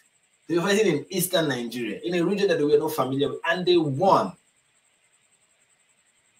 So the idea that they need to gain their trust, that the people need to be on board with us and all this. No, if these people want to deal with this, you make up your mind, you go for it, you be as aggressive as you need to be, and you just like you do in the south. You see, Nigerian military, just like you do in the south. The lion of the tribe of Judah that you are in the south. Don't become a Mickey Mouse in the north. Go and become that same lion in the north. That's all. That is all. All this, we don't know the terrain. We don't understand the people. We don't know. This is complicated. No, if you want to deal with these people, you can deal with them. Is that when it comes to the north, you always treat them with kid's glove. Full stop. And the reason is because you have Boko Haram members who are part of the government. People who are affiliated with Boko Haram are part of the leadership of the army, are part of the leadership of this country, allegedly. Which is the government, rather than going from one oppressor to another.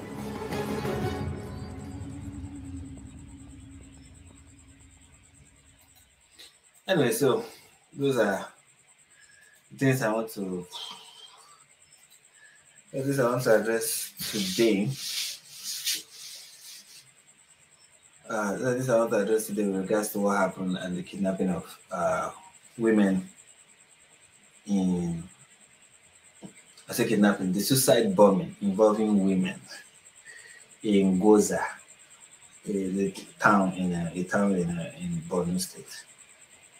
And yeah, so this is how Boko Haram operates: kidnap women, force them to become suicide bombers, and use children as suicide bombers. And the Nigerian military and their unwillingness to tackle,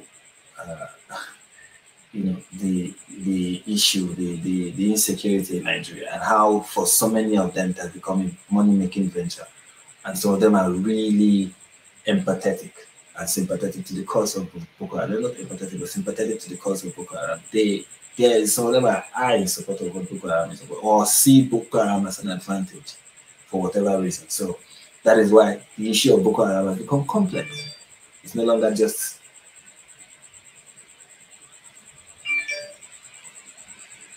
it's no longer just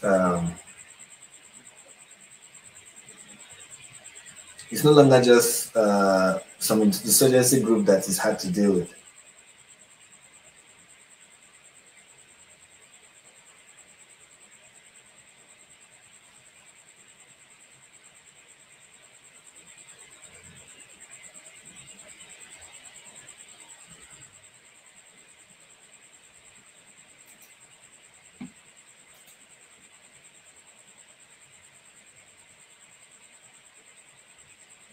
Sorry, I was a little bit distracted.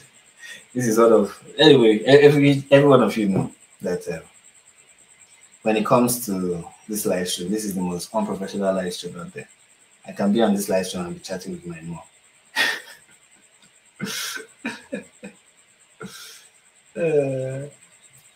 Let me look at some super chat before I continue. This is from anyway, we have just one that I have not read. Thank you, Frank, for reporting what the rest of the world pretends is not happening. So sad in the most disturbing way. Yeah, it is. It is very disturbing. It is very, very, very, very disturbing. This is from Adino. He said, Nigerian Christians, be strong in the Lord. I am from Israel. Thank you. We are resilient people. Flicking bullocks asks, how many people do Boko Haram have? They have an army. They have an army. They have a lot of people. I don't know how many, but they have a lot of people. And if people become a problem for them, all they have to do is just capture more people and send them to become suicide bombers or something. They have a lot of people. Okay, they have a lot. And there are three factions, right? Yeah, there's ISWAP, there's Boko Haram, and then there's Ansaro. Okay, so within those three groups, they have a lot of people, and they are recruiting. They're constantly recruiting. Those who join willfully and those who join forcefully. When they go to a community and they take over the community, if you are somebody living in that community, you have two options. It's either you leave when they're taking over that community, you either leave or you join them for the most part, or you pay them tax, or you choose to become part of them in a way, So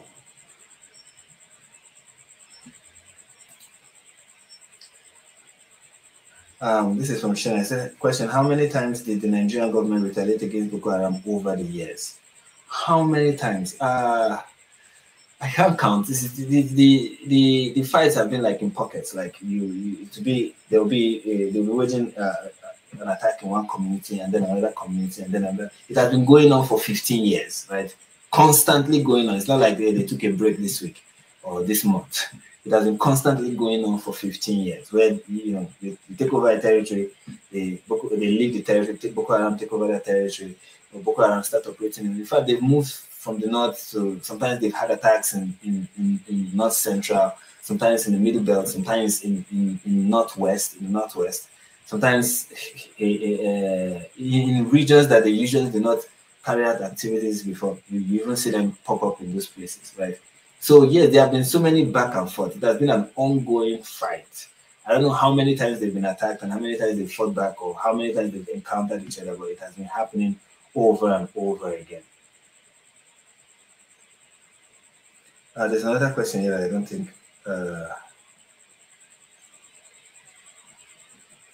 I got to. It's a question. Remember the Christian GOR. What is the Christian Jew? Gore. What's that? I don't think I know. So worldwide Christians are worldwide Christians are the most persecuted, but people don't. In the West, especially, talking about Christians being persecuted is like talking about white people being persecuted. Like, Christians, really? No, they're the ones who did all the persecuting. Don't you know about the Crusades? You know, like all of us were fighting the Crusades. I remember my father telling me how he fought in the Crusades. You need to see him. He was on fire, fighting fighting to take over Jerusalem. My dad was there. Trust me. Christina Jones, who I was attacking earlier. Thank you for the Christine, not Christina. Thank you for the super chat. Okay, so this is the question. Remember the Christian girl that was not released for several years? What's her name? I think Leah something.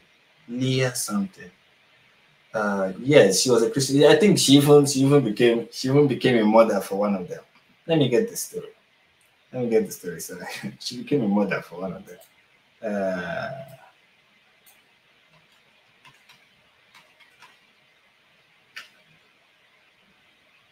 I think Leah Sharibu.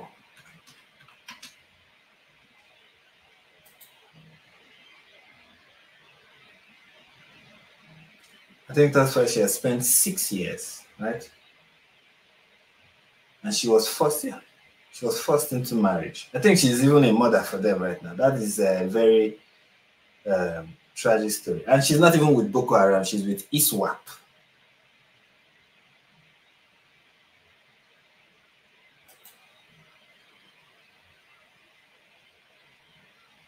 She's Lisa. So, yeah. That's what happened with Leah Sharibu. So yes, there's and the reason, one of the reasons that it is believed why she was not released among the people that were kidnapped is because she's a Christian, and I think because she refused to convert to Islam. That's why they kept her. Stephen, no, Frank Stephen, Leah Sharibu. Okay, so I think we've addressed that question. Another question: are there any ideas we could advocate for here in the West that might help Nigerian Christians? How to help Nigerian Christians? I think I should be doing well in the aspect of providing solutions, because I'm becoming very good at talking about problems that I'm like, is there even a solution? I've become an expert in talking about problems, because when you ask me questions like this, the first thing that wants to come out of my mouth is, I don't know. Like, I literally do not know. How do you protect Nigerian Christians, especially those in the North? I literally do not know, because I remember one time I was talking with a pastor friend of mine about what is going on in the North. And he said, what he said was to the effect of what Jesus told his disciples how they should feel when they were being persecuted. He said, when they bring you, when they flog you, when they do all of these things, then you should rejoice. That was kind of like his response. And for so many people, it may not be like a settling response. But I think when I look at Christians in the North, I see when I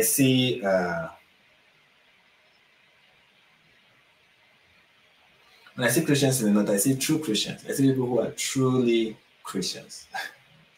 Because that is one of the things that come with being a Christian, okay? Is suffering for what you believe in. And yeah, I don't know how to help them. Pray for them, okay? Pray for them. That is, if you're a Christian in other parts of the world, pray for them. Remember them in your prayers, okay? Remember them in your prayers. That is what I can say.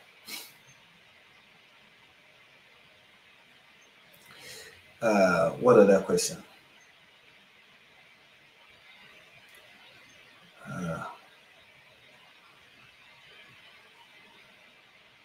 Flicking, you're replying to flicking block, and I don't know what that is about. So let me ignore that. Okay, so I think I've answered every question. If there's any more questions, let me.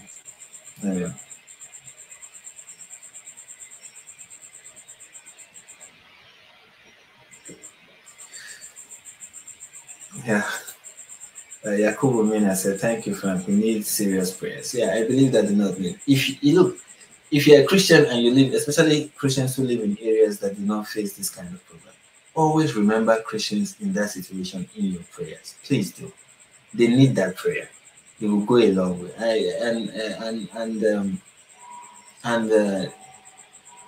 If you can,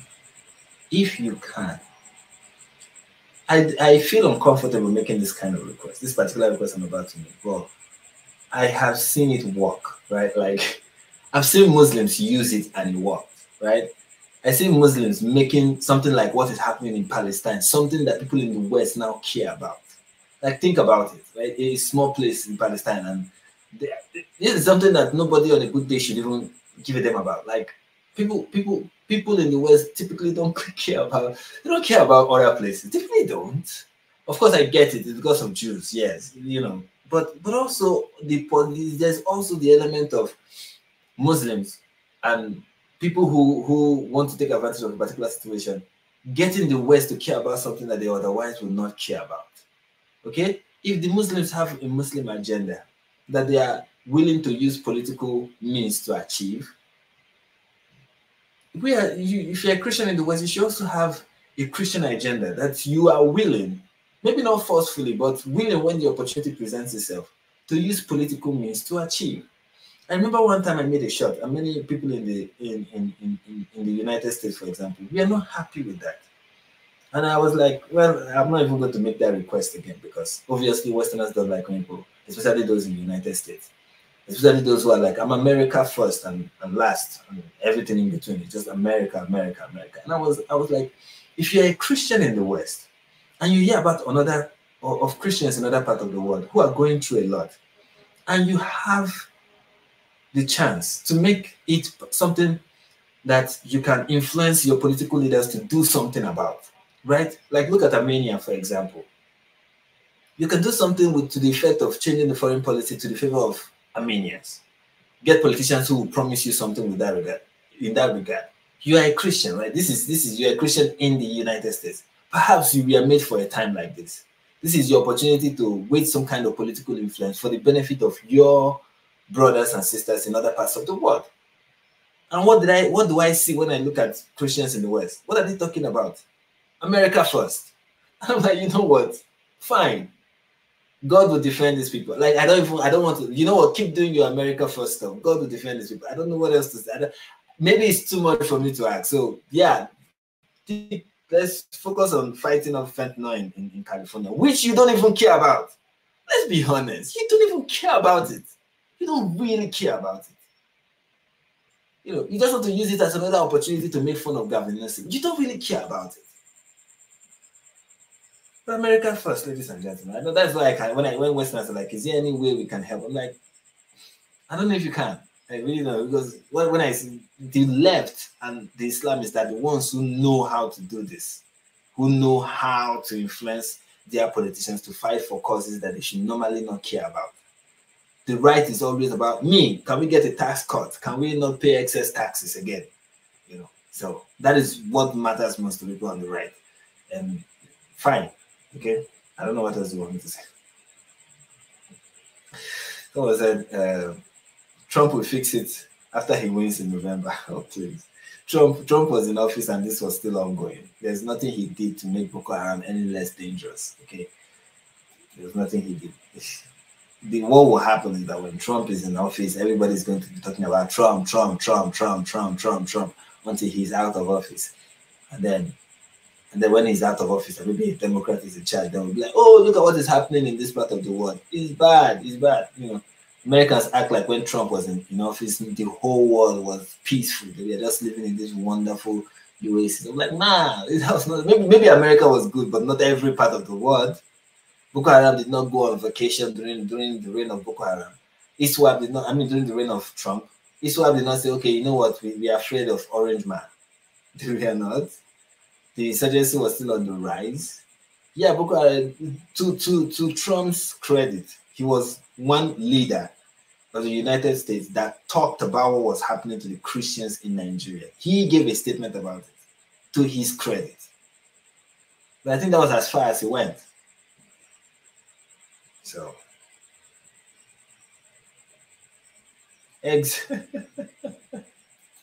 exactly. That's what Trump thinks about Africa.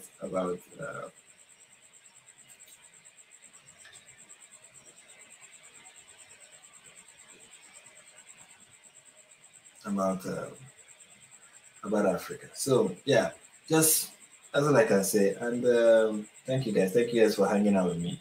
Sorry that I was a bit my energy was not like usual, and I was not cracking as many jokes as I usually crack. It's just the news these days can become extremely depressing.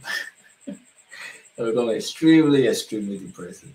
There was another thing I wanted to talk about today, but when I was fixing the live stream, I was like, nah, let me talk about it. Maybe tomorrow I'll talk about it. It has to do with blasphemy and how Muslims are quietly and slowly introducing blasphemy laws in the West, and what I think about that. So that will be for the live stream tomorrow. Anyway, guys, if you're not yet subscribed to the channel, please subscribe and like again, and follow me on Twitter. Okay, I'm close. I'm almost at 1,000. It's like few people away from 1,000 followers. Yeah. So please go there and follow me. And what else? What else can I say? Yeah, that's all. And I leave you with this scripture. I think that is. Let me find the scripture. That will be my closing statement.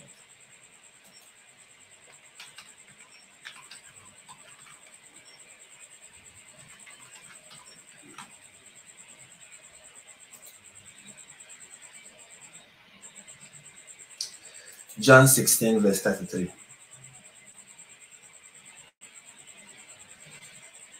And it says, I have told you these things so that in me you may have peace. In the world you will have troubles, but take heart, I have overcome the world. Thank you, Jess. And with that, we call it a day. Peace.